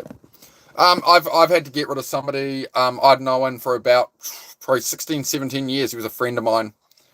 And I'd cut him off about a month and a half ago because I'd talk about my YouTube channel and stuff, and we'd chat a lot, like an hour a day on Instagram, 2 hours a day. But he'd just belittle me. He had the Ferraris and Lambos and that, and I'd be like, oh man, I'm looking to do this and that. And, oh, you'll never make it. You'll never be able to do it. Oh, you're a dreamer. All this, that. You know, you live in your shanty little property. You know, it's like, you know, you're building your crap. Like everything you've built is crap. He just constantly talking down everything I did, and that he was just so much better than me and this and that. But everything he did was social media, and everybody look at my cars and my car builds. But as a person, I started to see how toxic he was, you know. And I'd seen it for quite a while, and I think I spent a few years just trying to be like, bro, can you just like chill out? Like, you do have a, you know, I don't like this side of you, right? I can't keep associating with you. And in the end, I've just got rid of him, and it's actually taken all that negativity out of my life that I feel was holding me back a lot. Not to totally blame him, but it's just that alone, that one toxic person being out, it's like, now I only have the voices, honestly, of supportive friends. I have supportive friends that will hold me accountable, right? but they're not going to belittle me and talk me down. They're going to go, dude, you're not doing this, but hey, like, they're going to try and offer some kind of solution or something, right? They're going to offer some kind of insight or support. Not through money or anything, but just, like, I'd rather have nothing from somebody than somebody trying to drag me down, right? Trying to talk me down. Your own self-doubt's bad enough without people trying to reinforce it, right? Have enough to relax, no stress, peace, privacy, family, farm. Okay, all right. It's very interesting that through me but just being real on here, I've attracted all of you guys who are people who get it, right? You're all on that same wavelength, and it goes to show there is an audience for everybody. Like, I might only have an audience of 8 people, but I'd rather this audience of 8 people than 500 people in here because you think I'm somebody else. Like, there's a fitness streamer, the top fitness streamer at the moment. I won't name him. The top fitness streamer at the moment. He has some tattoos all over and stuff, right? He's a felon, right? And he's constantly talking about prison and stuff, right? What he says on his live streams about his crimes is he got caught with something he shouldn't have had. If you actually Google it, you find out that he was selling them in blankets out of his bedroom. So who knows who? Selling literally AK-47s out of his bedroom in blankets. To who? And this is the person who's got over 500 viewers, and everyone's like, this guy's amazing, he's done his time. It's like, what's underlying in that? Like, you really want to follow these people? Like, that's all I'd suggest. I'm not going to name it, but if there's somebody you're watching and they've got like some story, you might want to just, a quick Google search goes a long way, right? So actually, especially if they're, they've been through the prison system and stuff, it's a 10-second Google search will tell you what their actual story is. And that's what bothers me with a lot of these creators. I'm not that invested in it to care, but I'm not going to become one of these people that's just talking a load of crap on the internet. I think you guys, you're giving your time. What is of value in life is time, not money. What we have is limited time on this planet. So you guys are all giving your time to watch me right now. You could be watching anybody else. You could be doing anything else with your time. But you're here watching me. So, like, I owe you guys to be real and genuine and actually be an actual person. Not talking a load of crap to get... scam without scamming people. They're all just grifters. They're all trying to take your money. They're trying to take people's money directly to get themselves rich, and they'll tell you whatever they got to tell you to get it. I think it's disgusting, personally. But like, they can do what they want. I'm not gonna it's whatever. They can do that. Cool. I'm not gonna act like I'm cool with it.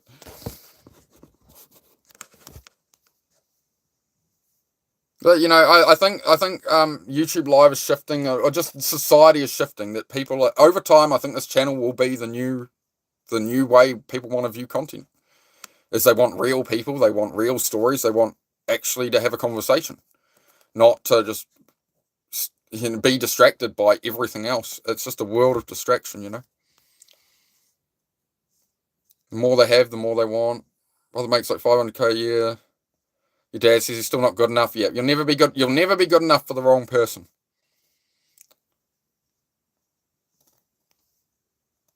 Father was a serial bank robber. Unfortunately, can't really blessings. My dumb mum always bragged like it was. Yeah. It's the people you're around and stuff, right? The neighborhood you're in, the society area you grow up in, and what's the mindset and culture in that area, and what's the view of police, what's the view of authority and stuff. And that's where people, like, it becomes this pack mentality of, oh, you can do that, like, whatever, like, who cares? Like, you gotta for me, it's about my moral thing is, like, can I sleep at night? If I came on here and put on an act and told you guys a bunch of bullshit and made a bunch of money, could I sleep at night? Could I make brain rot content, putting rubber bands on watermelon, and be like, hey guys, whatever? Could I do that, have a bunch of money, and be like, oh yay? Like, no, I can't do it. I just can't do it. I wouldn't sleep at night. I just, it's just who I am. And I understand not everybody's like me, and some people just don't care and want to make the money, but I won't sell my soul on here. As I've said, right, to all my early viewers, you know how you hear about, like, maybe Joe Rogan sold out, maybe these people have sold out their soul. I'll tell you, here's where you unsubscribe from my channel. Not if there's some LED lights, like, in the background, whatever. If you see just this one thing, if you see an LED rope light running around the roof, right? There'll be LED. When I build the gym and shit, I'm going to put some lighting behind panels and stuff. But the moment you see an LED strip running around the roof, unsubscribe from my channel. I've been compromised. I've sold out. It won't ever happen, but just so you know, if I ever get threatened or something to the point that friggin' the Illuminati come after me or something, if you see the rope light on the roof, that's when you guys go into go mode and unsubscribe and get a I've been compromised.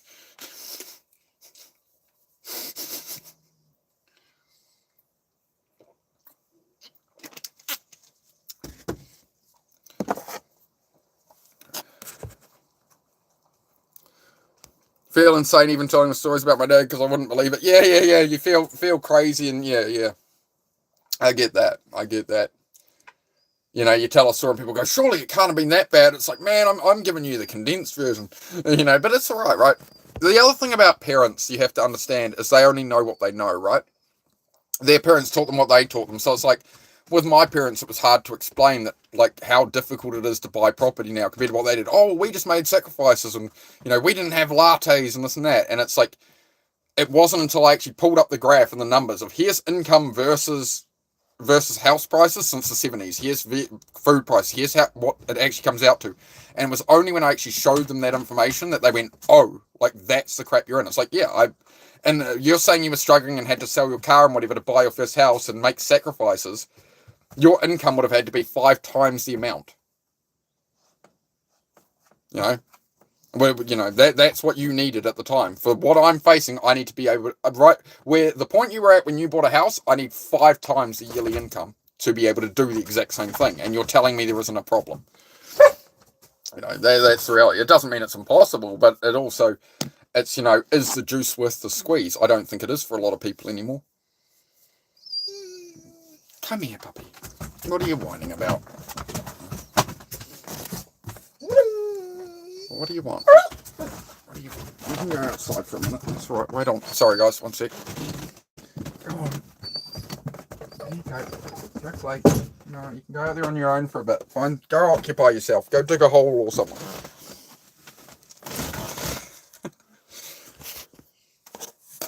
Sorry, guys. I am trying to learn to keep up with the messages. The problem, that's the other problem I have, is we get the long messages and I'm trying to reply to everybody, but then I go on like a 3-minute rant about something.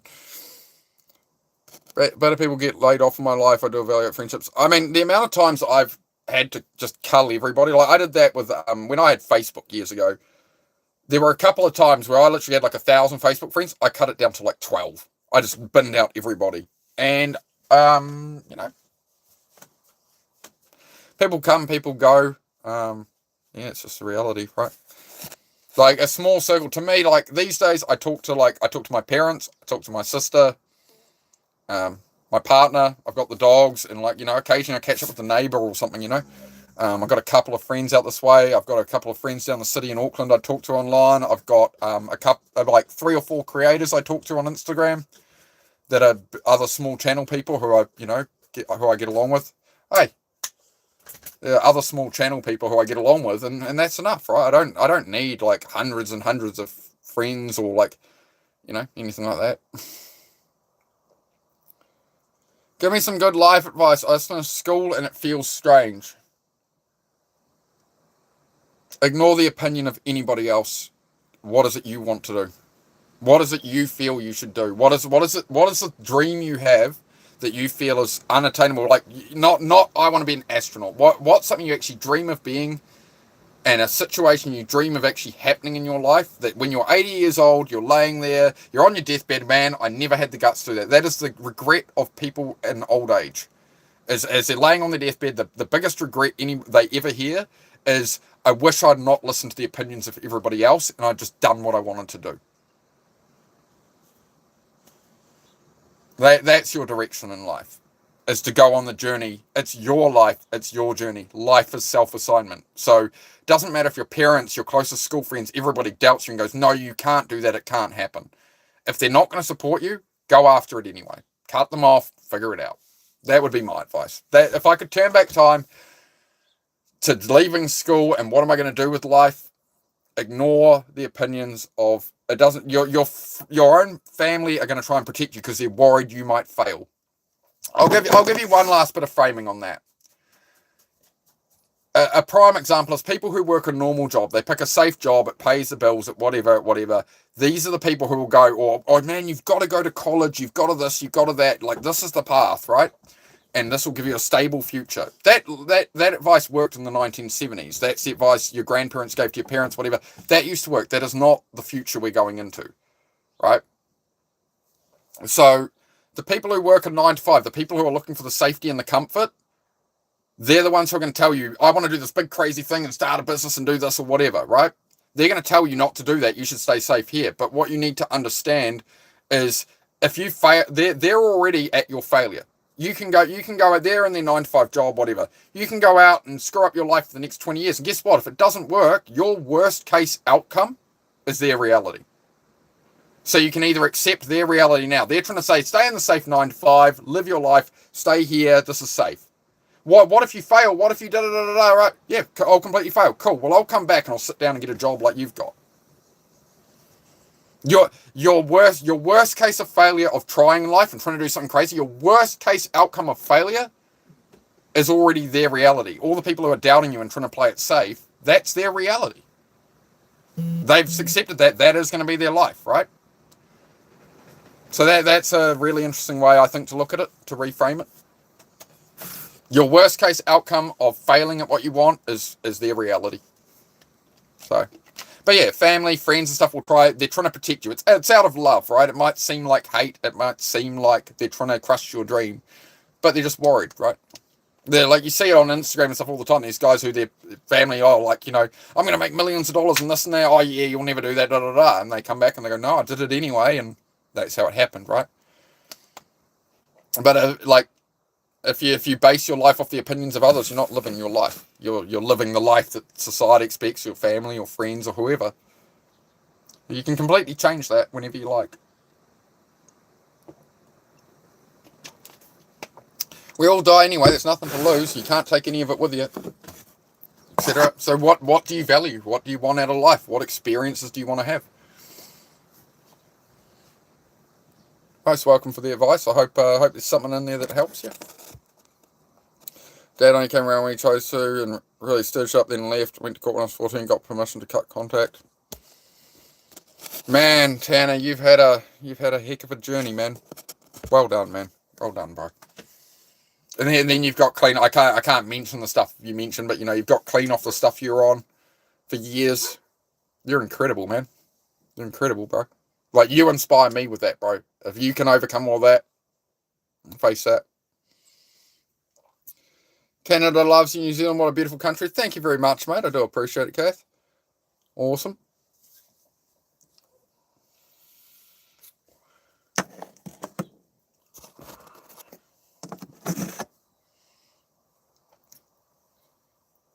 Two people in my life that I met at my worst who I consider my father figures. They love me regardless and have great advice. That's it, man. It's finding the right people, your true family, right? Your true family. That's it. I feel school made me, I don't know why, but I think in only one direction, it's annoying. Yeah, well, that's what school's designed to do, bro. They design school that way. The school education system was created by the Rothschilds family, who were the richest family on earth at the time. And they funded all the school and the school curriculum and stuff. And he himself said, I don't want a nation of thinkers, I want a nation of workers. The education system is paid indoctrination. I don't want a nation of thinkers, I want a nation of workers. That's why they're teaching you algebra and shit. They're not teaching you, how to do your taxes, how to start a business. They're teaching you irrelevant crap to make you a good little worker bee. Put your hand up when you have a question, to make you a subordinate, right? That is the system. They want workers, not thinkers. Now you've got a situation where all that kind of production line work and all that kind of work and get a desk job will be safe and get an admin job, it's all being taken by AI. So the only thing left now is trade work. Like, if you want to do a physical, say you want a job these days with AI coming in, the best thing you can do is be literally doing a job it can't replace, like trade work. Like, how long is it going to be before a robot can go under a house and do plumbing? You know, how long is it going to be before you've got robots that can get on a house that's 100 years old and re-roof that house, right? You know, these are the things that are going to stay, but it's pretty much leaving a lot of physical labor stuff. The world's changing. Have to do what makes you happy. Follow your dreams to what you want, and do not listen to other people's opinions. Do you set your mind to it and go. Exactly, Wanda. That is it. That is it, Wanda. We'll pin that one. Actually, we'll swap out the pin comment there. We'll update. A little update. Tanner, thanks, Venom. It means a lot. I'm pretty happy, even though I have nothing by society's terms. It's your terms, bro. It's your terms, bro. Like from what you've said here, Tanner, you've look at what you've overcome, bro. You got so many people have given up long before that point, bro. And most people will never face the things you've faced and overcome. They'll never have a chat. The one thing you've overcome, they're never going to face a single challenge like that ever. So society's terms, bro. What? Society's terms of, who cares? Society is cooked, bro. There's my commissions and finish your portfolio, making progress. That's it. Progress is good. Progress is good. Sometimes it's you spend weeks going backwards and then things pay off, right? Sometimes they don't pay off and you got to do something else. Sometimes it goes on and on. It's a journey, man. Hoping the background check goes through for this Amazon delivery job. 2140 is good for me. Awesome, bro. One thing I would suggest, Tanner, concreting, bro. I know people have done well off that, doing concrete work or getting their welding tickets, stuff like that. That'll pay really well, dude. Like if you get into anything like that, anything in that sort of construction, it just depends what you like, right? Like if you're doing concreting, you're going to be up at 5 a.m. You're going to be done before lunchtime, and you'll have a fistful of cash. But concreters are always looking for labourers, man, and you don't need much to get you started with it, right? From there, you can do your own concreting business. The lawn mowing guys always do well, right? And there's the other side of it. There's also the other side of work where it's not directly paying you, like the guys who do on Instagram that they go and mow people's lawns for free. For some widower who's got lawns this high and the council's about to charge you hundreds of dollars, the county's about to charge you hundreds of dollars in fines to clean it up or whatever. Now, they're not charging for that job, but the social media is paying them that they get 1 million views a video, right? So this is where you can go out and you can literally be paid to go and help somebody for free if you build the brand around it. You can go and mow somebody's lawn and do a clean up, and it takes you 2 hours, and then you go edit it, and hey guys, I did this for free, and everyone's like, yay, like, right? And then the views are going to pay you, and that's you're going to get paid. Like once you build a big channel, you might get paid $10,000-$20,000 off that video, but it only took you 2 hours of your time, right? So this is a thing like with creating content is, rather than trading your time directly for money, you're creating a product across time. So it's like if I put up YouTube videos that are long form, it means my viewers aren't paying me, YouTube is. So every 1,000 views, I get $15. Now, I don't have to be doing that work. I can be dead asleep and I could get 10,000 views. I could make $150 while I'm asleep off a video I put up 5 years ago that the algorithm picked up. That's why it's going to take 10 years to build this YouTube, right? So, yeah. Life ain't what we thought when we were younger, right? Yeah, it isn't. And it's also like, one thing that's important to understand is our parents only could teach us what their parents taught them and what they'd learned, right? They're not perfect, right? Just like if we raised kids, we wouldn't do everything perfect. We'd make mistakes that would upset our kids unintentionally, right? So that's where I let go of a lot of that with like parents and close friends growing up, family, aunties, uncles, all that. Was, they are just who they are. Like, they're not perfect. Most people don't work on self-improvement. Like, just because someone had kids, it doesn't mean they're ready. It doesn't mean that they had all the skills to raise children perfectly, right? So, they're just as flawed as we are. We're struggling too. Like, I mean, how much was I struggling in my mid-30s? I think back to when my mother had me, she was like 33, right? Where was I at in life in 33? And to have 2 kids running around? No, I don't know, man. It would have been a bit of a, crazy one for me. So, come on, Heidi. Here you go. Come on, dog. Good girl.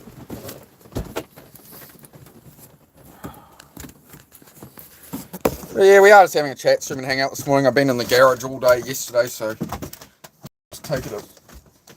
Cover that up for the dog. Hey, you going to come lie down then? Alright, you're going to stay there? Alright, good dog. Good puppy. Alright. You stay there. I'm just going to... No, you just stay there for once. Can you just stay there for once? That's good. Dad was horribly abused growing up, so was I. Yeah.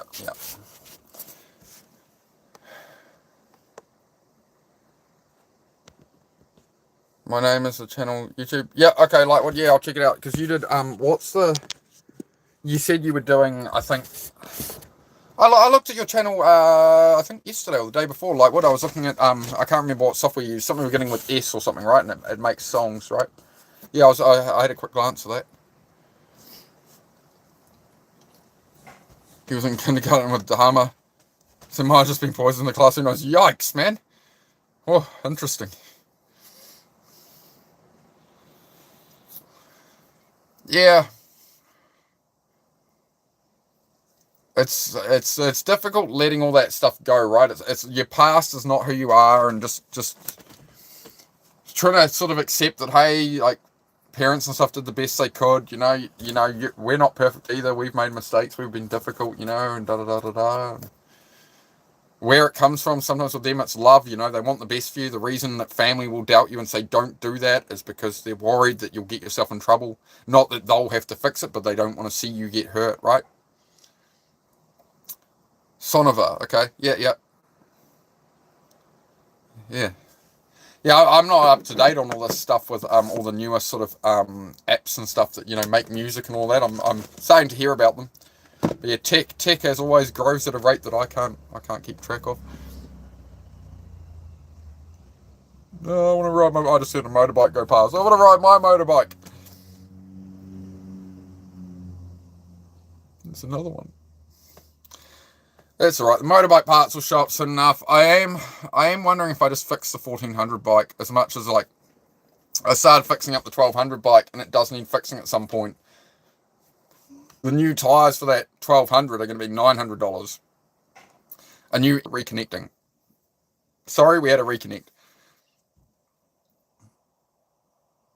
I enjoyed last night, even though you knew I was a dude, but you did your work. Oh, well, we must have had a great conversation about self-improvement, mate, and making good use of your time and not talking crap on the internet. I'm glad it benefited you, man. People tend to benefit from our chats here about, making good use of your time, and, you don't want to waste your time looking at irrelevant things or trolling some random New Zealander who's got 10 viewers, right? That would be a pretty big waste of your one lifetime on Earth, wouldn't it? Don't you think? You thought about that?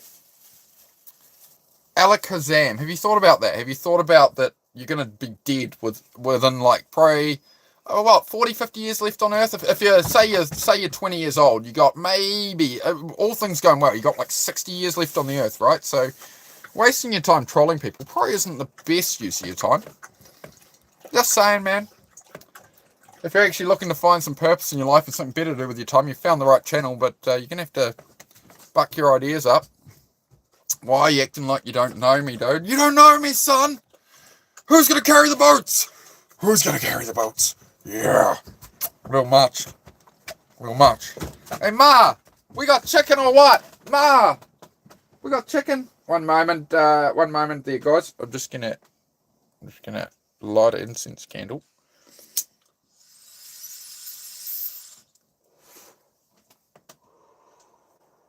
Oh, it's a very smoky incense candle. Let's hang on.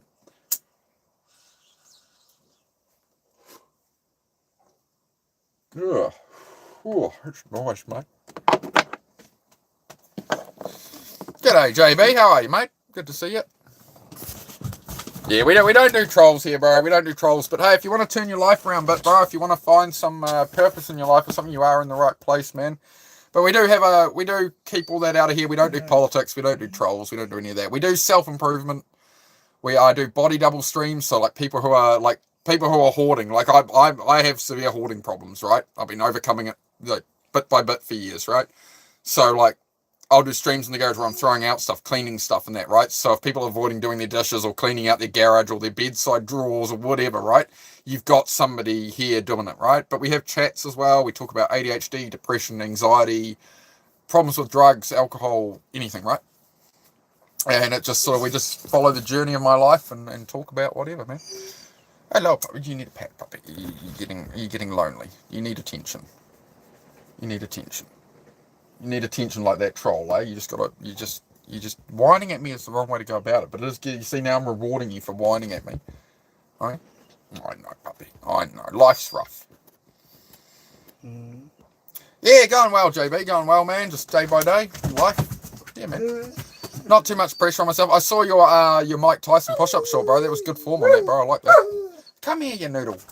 Get up here. Go lie down somewhere. Be quiet. No, you're not going back outside. You've just been out there and then you were barking at the gate. Come up here. Come lie down. Are you going to listen to me? Come, lie down. Go on. It's enough. Good. Stay there. Hey, you've got to learn. Stay. Please. Stay. Stop. Good girl. Stay. Mum was a hoarder, very minimalist and clean. Yeah, my parents, my dad became a hoarder and my mum was a neat freak. So, yeah, you can see where the clash happened there.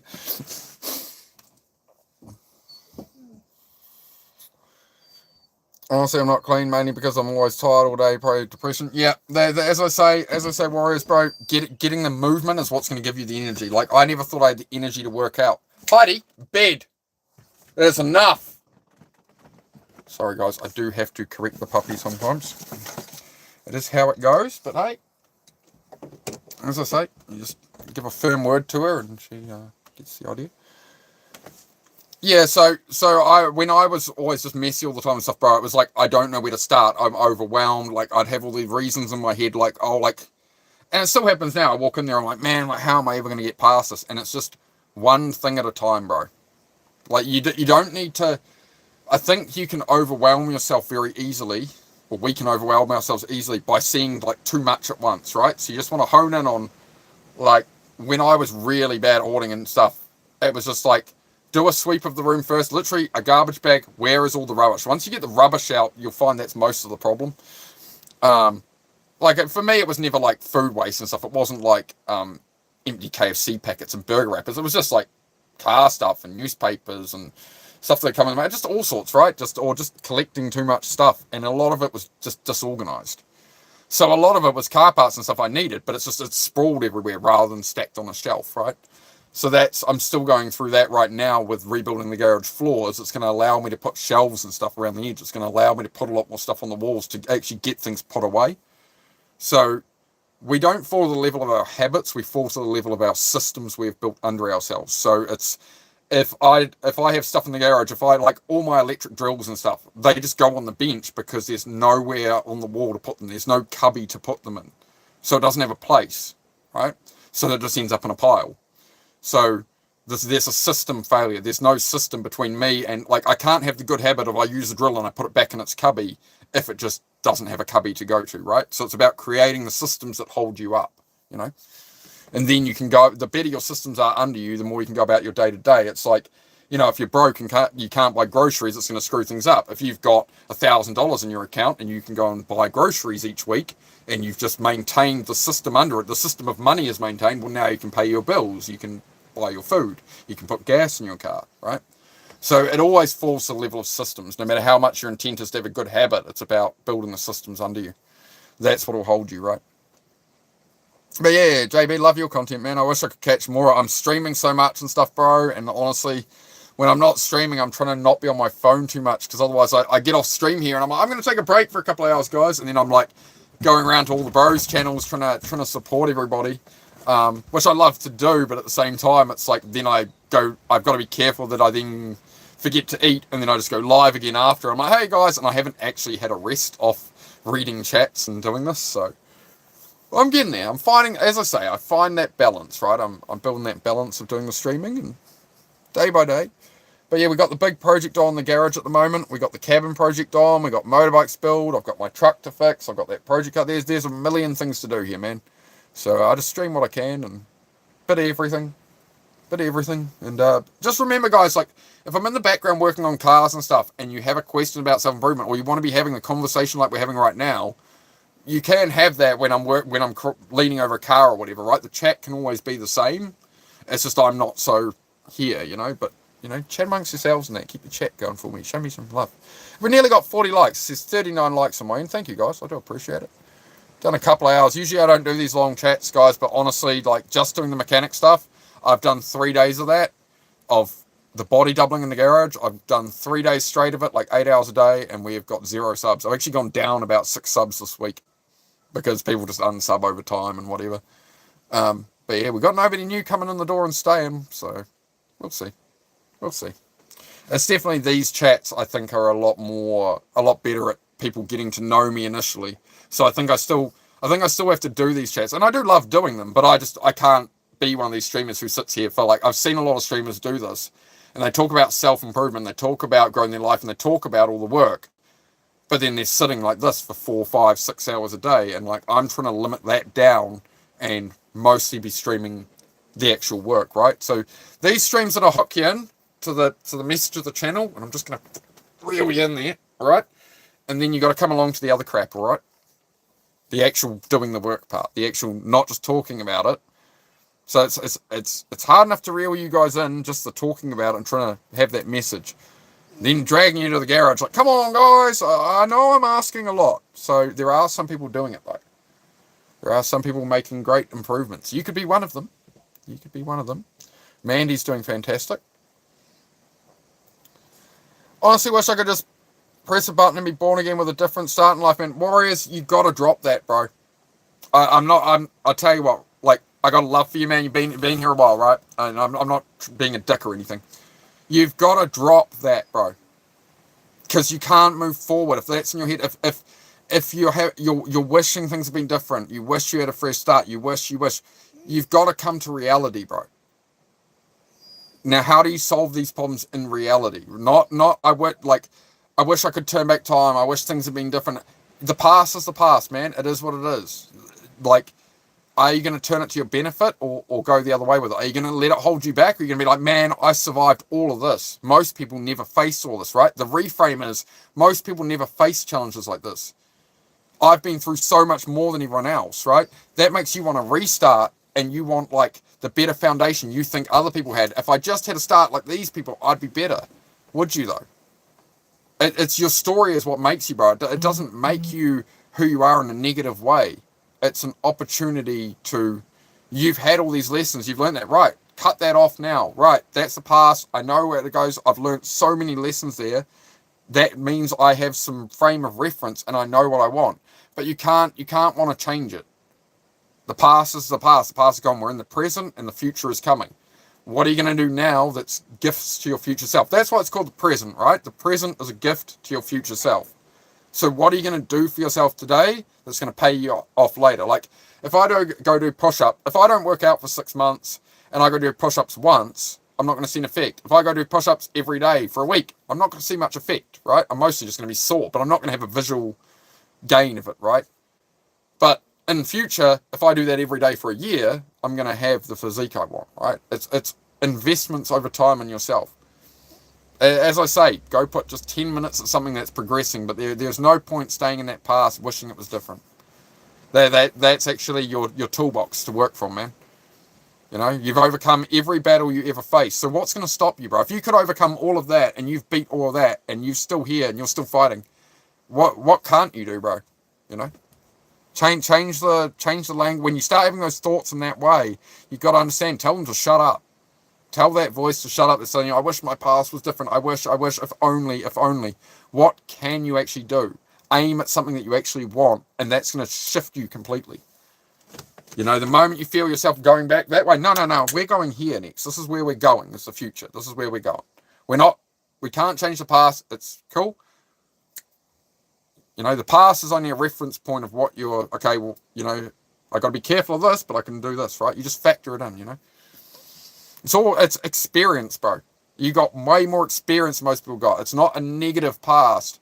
It's viewed as a negative. It's society standard or whatever. You've got the story. You've overcome it. You got this far, bro. So it's just keep those eyes forward, man. Make something of it, man.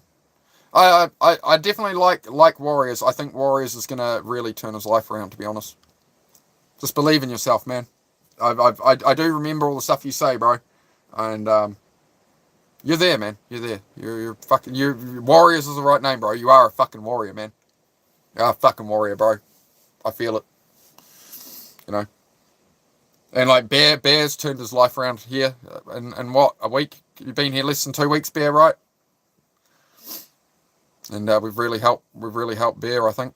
Again, I don't take credit for anything. As I say, I can have all the right words, and it's on the person who takes action, right?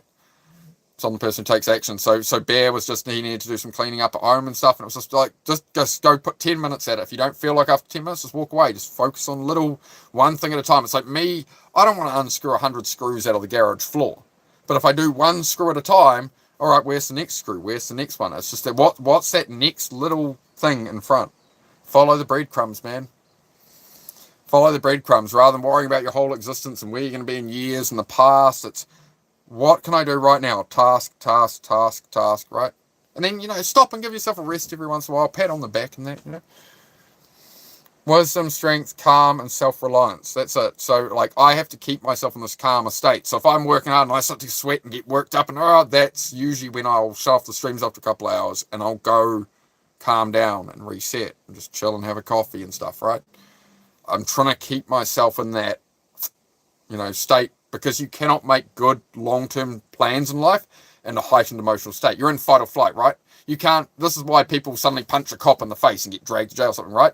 If they were thinking logically, they wouldn't make the decision. But when you're amped up, right, you can't plan, what am I aiming at in 5 years in life? Like, the power and water's getting shut off and you got no food in the fridge and everything's going to hell. You're not thinking about 10 years in the future. You're not thinking your long-term plan. You're not able to create one because you're like, right? So it's like, what are the day-to-day mediocre boring things? This is why I say people, make sure you're doing your dishes and stuff, right? These mediocre little things are going to carry you in the long term, right? You're building systems under you. Reset time is invaluable. Yeah, definitely, right? You got to catch yourself before you burn out, not work, burn out. It's like, that's how I woke up this morning. I was feeling a bit that way. I'm like, man, I just don't even want to stream today in the garage. Like, I've got to move the camera around the whole time. What, for 0 subs again? Da, da, da. And that's what my brain tried to tell me when I woke up. And I just have to, let's just slow down. Take a moment. I wouldn't say turn around. I've gotten out of a debilitating rut. That turned the situation around though, right? But yeah, it's another way of putting it. But yeah, I mean, that's why I do it, guys. So I do appreciate it. But as I say, like, I could have all the advice in the world. Like, I'll get 1,000 views in a day and I'll get maybe 2 subscribers, for example, right? That means that most people who saw the channel they didn't want this message. So if you're actually here and doing it, you're doing better than most people. Most people are not looking for this kind of stuff, right? Most people are not looking to improve. They're not looking to do things. Like, everybody who's come in here has heard my words, the same words you've heard. So if you've actioned that's not something I did, that's something you did. That's for you. I'm not going to take it and be like, I really helped this person, so I'm a good... That's what I do here, is I try and help people. But I don't want anything for it, guys. I don't... it puts a smile on my face that, hey, like, from my suffering, from all my problems, from all I've been through, I'm at a point and I've learned enough that I'm actually able to freaking help somebody. Like, if you told me 5 years ago, if you told me 3 years ago, laying in bed here, wanting to end my life and trying to, if you told me that 3 years later I'd be on here actually helping people improve their lives and be here, I would have been like, you what? No way, bro, that's not possible. But yeah, so it's all down to you guys and what you action off those words. Because most people swipe past me and go, I'm not actioning that. Another day, some other time. I'm not into it. Whatever. Okay, cool. So, if you've taken action based off what I have to say and it's benefited you, that's all you. Like, I can have all the information, but if people don't want to listen. Right? So that's why it's on you. Just slam your finger between the fridge door and the wall. Ow. Well, at least your nerve endings still work. Look, it's a positive day. Some other poor bastard has no arm. So, you got a nerve ending that you could whack. It's a good day, man. But yeah, it's no fun when you do that. I remember the people used to say standing on Lego was the worst thing as a kid. You know what the worst thing was as a kid? Wandering around the dark and you stand on one of those. You stand on that at 2 in the morning, you'll frickin' know about it as you go, oh, and then lob yourself into a table across the room. Those are much worse than Lego. It's my opinion. Like, I haven't done that as an adult in frickin' years, man, but I remember as a kid and teenager constantly stubbing my toes into tables and stuff, and yeah. So I must be getting pretty good at humaning now. I'm quite proud of myself with that. I can walk around without smacking my feet into tables. There's a fun game you can play here, if you like playing pranks on your friends and stuff, right, or your parents, whatever. When they're out of the house, move all the furniture 1 inch.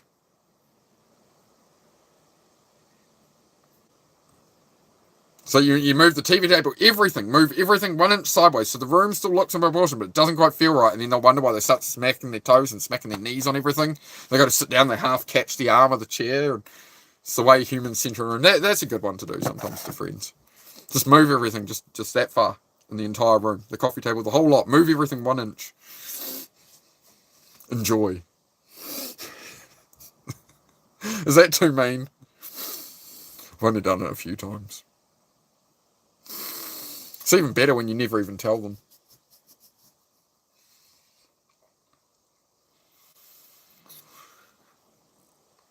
Appreciate the advice. Self-hate is probably the biggest issue. I got to change first. It's Warriors. It's still there for me, bro. That's the best way I can put it, bro. My self-doubt, my self-hatred, all that negative talk, bro. It's still here. Like, I haven't cleared out my past. I've unpacked the trauma, whatever, but like, it doesn't go away, bro. Like, you can't, like, expect that you're gonna it's not gonna happen, right? I wake up every day, almost every day, I wake up with all these terrible thoughts and, delete the YouTube, just give up on everything. Why are you building a house? Why are you doing any of this? So this is how my brain wakes up every day. But I don't have to listen to it. As I say, your thoughts are your past. This is your whole life up until now. It's here to here. It's all the thoughts. It's everything negative everyone said to you, the way everyone treated you, every bit of everything. It's your experiences, right? It's like, why when you're cooking dinner, like, if I boil this jug, once it's boiled, why am I not going to go, I'm going to pick up the jug, right? Why am I not going to do that? Because there's a thought, there's a memory in there that knows this is hot and I'll fucking burn myself, right? Like, that's what those thoughts are trying to do. They're trying to tell you, jug, hot, don't touch. Like, it's lessons, it's fear. You learn to fear things. You learn to, survival. That's what your brain is trying to do. It's trying to keep you surviving. It's trying to be like, all these bad things have happened to you and they could happen again, and right? That voice is still there. Don't listen to it. Create a new voice. Move forward. So you got this long of your life, it's been this. It's got you to where you are. But you're wanting to move past where you are. Well, you can't do it with the same thinking, the same information. So you've got to create new evidence so that when that voice, say you've done all of this and you spend a week of cleaning up your house and you've got all those thoughts in your head and you were stuck here with all these thoughts, I can't clean up, I can't overcome it. Now you spend a week cleaning your house. Now you have some new thoughts to argue with it against. Well, no, you're wrong. When I listen to you, things go shit. When I do my dishes, things are good. Everything's clean. Everything's good. What's the next thing we can move forward? And gradually you make this new voice and you've just got more and more evidence to argue against that old self. Everyone's saying you don't do this, don't do that, don't do that. You go and do it. Well, hey, I did it. Well, you were wrong. Cool. Right? It's a very simple thing, but you need to understand all of that is still going to be there. It's still going to be underlying. It's still going to try and attack you. Tell it to shut up. When you have those thoughts, like, when you're having thoughts that are not good thoughts, when they're just like, man, and you start to go down the rabbit hole, shut up. We're not going there because I know where that path leads in the mind. I know where it's going to take me. You already know the outcome of listening to that voice. It's got you to where you are. It's got you to a point where you feel you need to, right? So why are you going to listen to that voice trying to tell you no, oh my God, right? Tell it to shut up. That's literally what I do. Hey, this morning, Kevin, I just want to sell everything. I want to burn everything to the ground. That's what I thought within 10 seconds of waking up. I want to burn everything to the ground. Screw YouTube, screw this, screw that. I don't want my dogs. I don't want anything. That's how I woke up this morning. And then the next thought was, shut up. We're not going there. That is not going to do anything for me. I'm in the middle of this. I have to finish what I'm doing. I'm gritting through it. It sucks, but I also love that I'm progressing, right? Tell that voice to shut up, literally. Tell your own mind to shut up. If it has a negative thought, a self-doubt thought, you know what's a self-doubt thought. You know what these negative thoughts are. You don't have to lean into it. A thought is just a thought coming to the subconscious. It's what you do with it. You can't just have a thought and then act, right? Thoughts become feelings, thoughts become emotions, become feelings, become actions.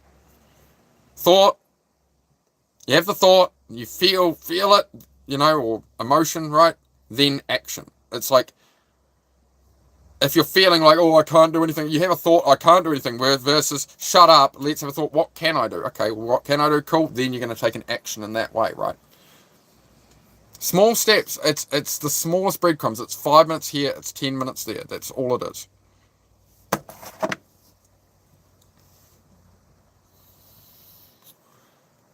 What have you done to this poor pastor, Tanner? I have to switch it out for regular pasta. Turning brown, smells awful. How do you fit boiling pasta? I don't know, it might be a weird fettuccine, bro. A bit of salt in the water, man. Get it boiling first. Put a pinch of salt in, just a little pinch of salt. And just make sure you stir it so it doesn't all stick together. That's where it'll all stick together. So when you first drop it in, you can't just leave it sitting for ages or it'll bind to itself. You want to keep it moving, mate. But yeah, I don't know. I'm not the best cook in the world myself. I do all right. Yep, a healthy hobby away from your environment. That's it, warriors. That's it, man. It's all about environment and yeah, just putting effort at the right thing, man. And being kinder to yourself. Don't keep hating on yourself. Sometimes, like, if you need to go enjoy your hobby for a couple of hours because you're like, I need to reset, I'm having all these negative thoughts, go enjoy the hobby. Go have the reset. Like, you can give yourself that, bro. You don't need anybody's permission to go do what you want to do. May have been conditioned into you, but you don't need anybody's permission, bro. You don't need to put your hand up like glass. You don't need to check with anybody. You're in charge, man. Just remember that. Like, take control of your own life. Like, rah, it doesn't have to be aggressive to other people, but you can be, like, aggressive to yourself in that way. Like, I'm taking charge. I'm putting it all on me, and I'm going to rely on me to make this better. Right? It's a very liberating thing when you take total control and you go, I'm going to live my way. I'm going to pursue this in the way I want. People are going to doubt me. People will laugh at me. People, whatever. Like, that's what I do with YouTube here, right? People are going to judge. People are going to talk shit. It's just the nature of the beast. But it's worth it for what we're discussing. So... Oh, we've hit 40 likes. Thank you very much, guys. I do appreciate it. Make sure you subscribe if you have not. If you like the chat, if anything I'm saying is helping in some way, I don't mention it often. I think I've mentioned subscribing for 2 hours. So, if there's anything you find interesting, you maybe want to ask some questions at some point or tune in, whatever, just subscribe button. I do a lot of different content on here. I don't just do these chats, so I don't want to be just chatting about self-improvement. I show doing the work. So if you're procrastinating, putting off tasks, later today I'll be doing a body double stream. So I'm going to be in the garage in the background. I am just going to set the tripod up in the corner, guys. I'm probably really not going to engage the chat. I know with YouTube you have to, and that's where the growth is, but I just want to focus on what I'm doing and just churn the work out, to be honest. Whereas otherwise I'm bumbling around trying to move the camera all the time. Sometimes I can do it, sometimes I can't. Today, I don't feel like I can sit there following the camera around with me and aiming at every bolt I'm doing and stuff, right? So I'm just going to flow with what works. Ocean Eyes, good to see you again. How are you? Been a couple of weeks, at least a couple of weeks since I've seen Ocean Eyes. How are you, mate? Hope you're keeping well. Gotta go again. Thanks for the advice. Yep, get after it, warrior, bro. Just remember, bro, you're enough, man. You're enough. It's your life, bro. You're not your past. You're not your past, bro. Just make actions towards the future, man. You can't change what's done, but you can change what's coming. That's it, man. Yeah. Yep. And always welcome anytime, warriors. You pop in whenever, bro, and ask a question, man. Also, you can comment on videos, and if I'm not live, if, you comment on something, I will reply when I can, guys. I'm good. Thank you. Sorry, I've been working. Oh, no. Never apologize. Never apologize, guys. You come head in when you can head in. I'm not entitled to anybody's time, but I do appreciate it. Yeah, working hard at college. Fantastic. How am I? Yeah, going all right. Just buzzing along, man. Just buzzing along. A bit. My mind's trying to bully me a lot, but we're moving forward. Bit by bit each day. I'll just keep going. Today isn't going to be as hard a day as I did quite a hard day yesterday, and push myself through some stuff, and then today I'm like, man, like I don't want to. If I push like that again the whole way through today, by tomorrow I'm going to be burnt out. So I'm just going to slow down a bit today. I'm going to make sure I still get some stuff done and move the needle forward to a point that I'm okay. It's not a perfect day, but you know it was better. I didn't sit on my ass scrolling Instagram, so you know it's a win, right? Take the small W's. What do you think about your actual president? Question from Italy. Don't have a president here, and wouldn't care if I did. I'm all about focusing on what you can control in life. You can't control politics. You can't control corporations buying up all the houses. You can't control any of it. You can't control food prices. You can't control gas prices. You can't control wars. You can't control any of it. What you can control is yourself and what's happening in your own life and what you can provide for your own friends, family, what you do with your own time, what life you build for yourself amongst all this chaos in the world. You know, because if you're going to focus on the politics and war and stuff so much, you might as well be in the country getting bombed on if you're not going to do anything with your life, right? So what? The world is the world. I'm not saying it's not an evil place. I'm not saying it's not run by evil people. I'm saying you still got to live in it and carve out a little slice for yourself. So how do you want to do that? The old standards out the window, you know, buy a house, white picket fence, whatever, income to house prices, whatever. There's got to be some kind of new meta, right? There's got to be some kind of new way of living. You know, if you're not able to buy land, well, where am I going to be by 60 or 70? Where am I going to be 70, 80 years old? What, am I still going to be working to pay rent to a landlord? Like, where's the world going? And they're going, oh, universal basic income, oh, AI taking jobs. I'm just like, look, man, I'm just going to try to do my best with what I've got at my disposal. Try to keep moving forward and take each day as it comes, right? But you know, again, it's just you can spend your life. Everything is distraction, man. You go watch sports teams. You go watch your favourite sports players too much, and you're like, there's nothing wrong with going and watching a rugby match or a soccer match if it's your team's playing and it's and you know. But you've got to be doing the work on your own life as well. Whereas there's these people that just get totally lost in video gaming or doom scrolling. Well, I'm one of them, right? You get totally lost in all the distractions and you're essentially looking at what the rest of the world is doing. And then you wonder why your own life is, man, like, why am I so behind? Why am I struggling? Why am I depressed? It's like, well, you're looking at everybody else doing what you should be or doing things you dream you wish you could do, right? So just get out there and start chasing it because you got nothing to lose. Nobody gets out of life alive. You got nothing to lose. Might as well play the best game you can, right? Play the best hand you can while you're out here. That looks different for everybody. A lot of people would think I'm a loser. Oh, you're in a caravan and you just live out in the country and you know, I'm good. I'm loving it, man. This is a life I want to build. I don't care what they think. So, you know.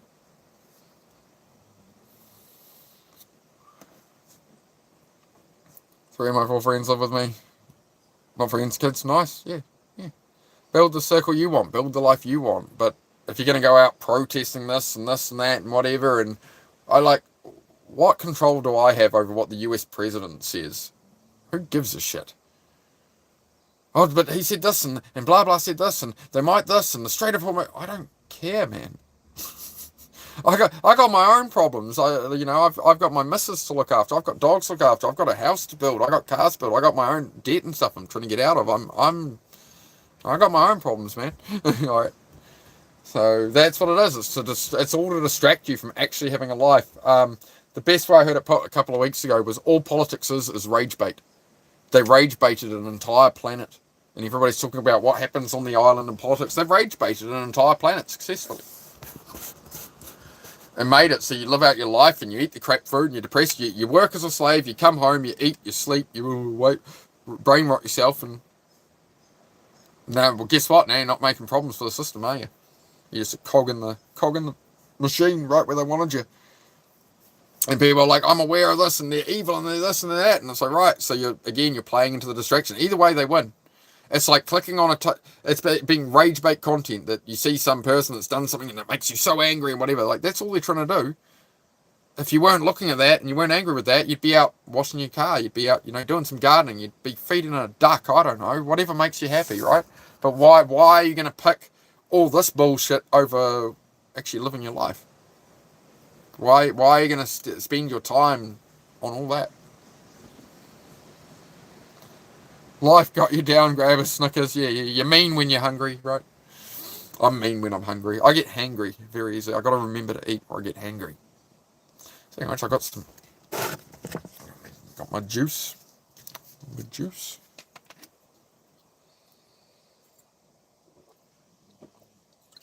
And speaking of politics, this is the only juice I care about. Raw apple juice with honey, ginger. Lemon, honey, and ginger in it. Very nice. And that's got no added water, no preservatives, no filler, no nothing. It's literally juice from fruit. That is the only thing in there. And it's cheaper than 2 energy drinks. It's the same amount of liquid as 2 energy drinks. It tastes better, and it's cheaper. So I gave up the energy drinks, and that stopped my ADHD getting all overstimulated, all that caffeine rush. And I'd get so angry, out of frustration, I've walked outside with the blender here and smashed the blender on a tree because I'm just like, ah, right? And I can't outlet it, right? I literally had to buy a new blender 6 months ago because it pissed off. I just grabbed the blender and smashed it on a tree, right? The moment I stopped energy drinks, all that went away because I used to have these urges just to like throw hammers through windscreens and all kinds of shit when I get frustrated with cars and stuff at home. The moment I don't have the energy drinks, I'm sweet. Right? This is what this channel's about. I'm not going to hide this stuff. I'm going to talk about it. I'm not like all these other people making fake crap trying to take your money. I'm going to have the real conversation because I feel these things can actually help people. I give that information. Maybe there's one person here right now that goes, hey man, maybe, shit, that's a problem I sort of got. I don't want to talk about it, but they're in the background with that problem. And then they try not having the energy drinks and go, hey, like, I feel better. Well, Kevin has a direct correlation to anger issues. Oh, most definitely, bro. Overstimulation. Overstimulated emotions. And then it'll just make you flip and get angry. Yeah. It's the same with, I can't be in a supermarket too long because of the flicker of the lights. People with ADHD, neurodivergent people especially, are very light sensitive. So there's a flicker in all the lights at the supermarkets that you can't see because they're not a high enough hertz, they're not a high enough for frame rate essentially in there. You can't see it flickering, but you start to get dizzy, I'll start to sweat, I'll start to feel like I've got to get out of here. Like for me, a supermarket, I have to buzz in and be out within 5 minutes or that light will affect me. It's all, proven. You just look it up on Google about like lights and building anger and ADHD. Yeah, it's overstimulation, right? Overstimulation. So then you combine that with phone screens do it as well. That's why you like the blue light on your phone. That's why you have an eye comfort shield. It shuts off the blue light on your phone, which I'll always do at least an hour before bed. You've got to put on the eye comfort protection shield on full on your phone. It's going to cut that blue light that's keeping you like awake, right? On top of that light coming in and that low refresh rate screen coming in, you've now got all this information that's making you angry. It's changing all the time, wrecking your attention. This is why all this stuff is a tool of distraction. It's a tool of controlling people. So you don't actually live a life. You're too busy looking at politics and everybody else's life, right? This is where we've become lost as a society. This is what's crippling us.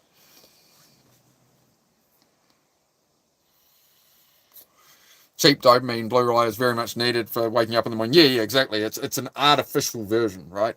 Which is why, as I always say on here, the first hour you get up in the morning, you should not be on your phone. You should be getting out in the daylight when there's daylight, right? Like you don't want to pick up a phone in the morning and flick through 50 different contexts of things and bright blue fake light in bed, because then you're not going to focus on anything all day because you've changed what you're looking at every 20 seconds or every minute or whatever. Now you want to concentrate on something for 20 minutes and you wonder why your brain's just like rebooting. Error 404, brain not found, So yeah, earned dopamine, right? So that's why sometimes I'll do the live workouts, right? Where I do push-ups and stuff. If I really need that dopamine boost in the morning, I'll do a workout on here, Mainly you sugar checked if you get really hangry when hungry. Oh, Diana, honestly, it's more because I will literally forget to eat for a whole day. Like, I'll work all day, I won't drink any water, I won't eat or anything. It's just an ADHD thing. I'm so hyper-focused on what I'm doing that, yeah. Yeah, so that's the main thing with that.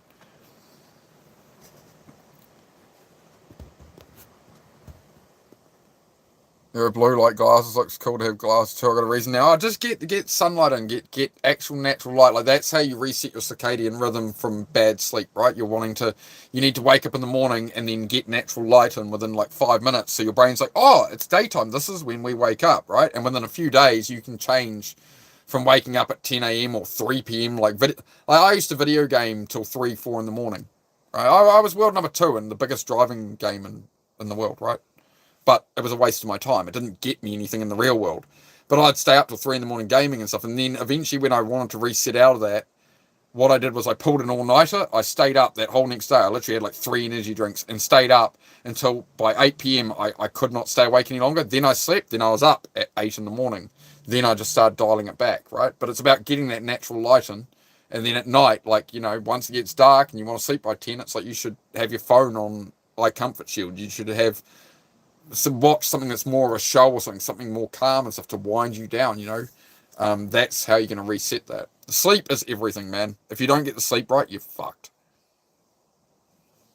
That's the bottom line, right?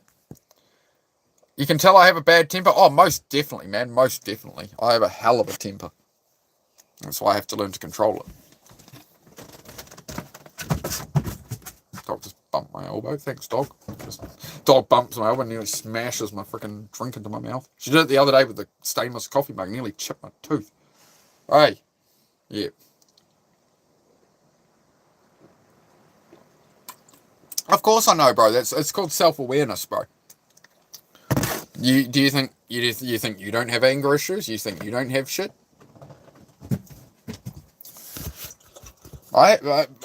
You can tell this guy has anger issues. What? You mean the anger issues I've just been talking about for 5 minutes? The conversation we've just been having where I said I was getting so angry, I grabbed my blender, walked outside and smashed it on a tree out of frustration. Yes, yeah, that would be a fair assessment to come out with from what I just said. That yes, maybe I had some anger issues. Yes. So the answer was, I stopped having energy drinks, so much caffeine, and all that. When I get frustrated, the urges to punch a wall, to smash something, all went away immediately. 20 years of problem solved in 2 days by not having energy drinks. And then I wait about 3 weeks. I had 1 energy drink, and again, I was wandering around. I was pissed off, and all I wanted to do was break and smash shit. So I cannot have them. Right, now I'm sweet. Didn't say that. All right, I'm just going off how it looks on the screen, bro. I'd make my best. Hey, come here. I'd say, I don't know, man. I feel like you're trying to do something else with that profile picture and stuff, I heard a good joke. Seeing as you got that profile picture, I heard a good joke. Shut up. Go on your bed. Bed. Enough. I heard a good one the other day, right?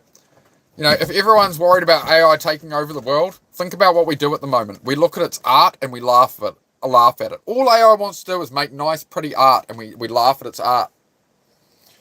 And we're worried about it taking over the world. Think about it. Think about it.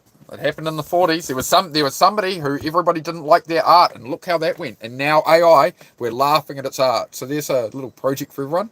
Go be nice to the AI today. If it makes some art, be like, you know what? This is nice AI art. It's not sock. Please don't. No. I thought that was a good bit I had a good laugh at that one. Yes, I'm well aware of the history, man. But again, it's when you're using that symbolism on YouTube, like, and then you come in, I'm not dense, bro. I'm not dense. Come on. Give my intellect a little damn credit here, all right? Come on, all right? Just leveling with you, man. We should take art seriously. Yes, all AI art is wonderful. We should compliment it and tell it to only make art. Otherwise, it might invade Poland. But anyway, as I say, it's meant to be, self-improvement. If you're sick of this channel, if you've just joined us, this channel is if there are things in your life you want to improve, you're sick of things being how they are, you feel it can't, whatever, stick around. You won't find another channel like this one. I keep it real. I talk about real shit. I'm not here to take your money. I'm here to help people. I'm here to just sit here and try and help people who are struggling, because I've been there. I still go through battles. I just want to help people. All right? I just want to help people. Why you all got to be so mean? I'm kidding. That's all good. They're doing well.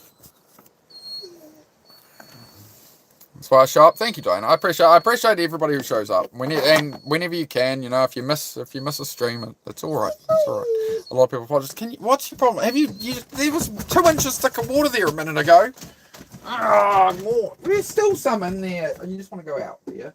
Okay, go on then. Go wander around. Be quiet though. Don't bark at the neighbours. Ah, that child. How rich these kids? You can only help people who are actually ready to receive something, right? You can have the best of intentions, but unless somebody wants to receive the information, there's nothing you can do. Which is why it's always on the person who receives the info, right? Like most people who scroll past here, there's something they could ask about or want to improve in their life that they could take a moment and ask, but they don't do it, right? Even if I give them the best answer in the world that millions of people would respond to, maybe that person isn't at that point yet, you know. So it's all on how people take it, right? Yeah, South Park reference. Yeah. I used to watch a fair bit of the old South Park. Oh, mate.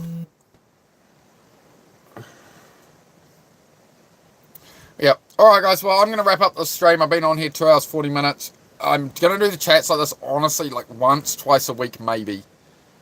Like, I do have so much work to get done. The garage bodybuilding stream, because I've done all the talk like this, I'm literally going to set the tripod in the corner. I'll come glance the chat occasionally and stuff and talk to you guys if you want. But I'm going to be in the background doing work. And I can't keep putting a camera over my shoulder and looking at every bolt I'm doing and moving it around and checking the chat and doing my work, because my work is taking 3 times longer doing it that way. But I will set up a fly on the wall corner tripod, and like when I step away and stuff, I'll just leave these streams running. I'll put some like lo-fi. The lo-fi music I put on in the background is designed for like ADHD and stuff. It's designed for focus, so it's like 80 beat per minute, melodic. It's the correct frequency in that. It's designed to help you guys focus listening to it. So, and then you can visually see me doing stuff. But yeah, if you guys can drop likes on those and just chat amongst yourselves in the chat, because the moment the chat stops and stuff, the algorithm stops feeding people. If new people ask what the channel's about, you guys can fill them in that, right? So, you know, just hang out.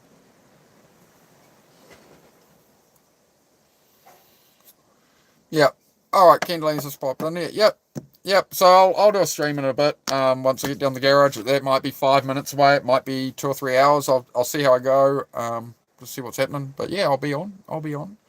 And we will continue building the garage floor. But yeah, just yeah. All right. Thank you for coming by, guys. Hope you all keep well. Hope you make things a bit better. Remember, you are not your thoughts. You are not the thoughts in your head. That self-doubt, all that. You aren't your thoughts. It's just coming from the subconscious. It's your brain trying to protect you, talk shit. You don't have to listen to it. Tell it to shut up. This final statement of the day. The thoughts that are dragging you down, tell them to shut the F up. What can I do for 5 minutes or 10 minutes that's better? Maybe let's go for a beach. Maybe it's go for a walk. Maybe it's, but you don't want to bury it into cheap dopamine like doom scrolling or video games. So you get do something a bit different. Who's the new you? Who are you trying to become? Go do something in the direction of that. Cool. See you guys soon. I will be doing a body double stream in 5 minutes or a couple of hours, something, right? I'll be working in the background, so if you want to work at stuff and you want to see me just going through my day, I don't want to be down there doing it either. My brain's trying to tell it to me as well, right? But I'm going through the motions, and bit by bit, bolt by bolt, piece by piece, item by item, you're going to see me build the floor, get cubbies on the walls, get everything put away, get the systems in place, right? It's about building systems, building habits, right? So join in. I hope you achieve something. All right. Good. I will see you all soon. Thank you all for coming by. I do appreciate it. Peace.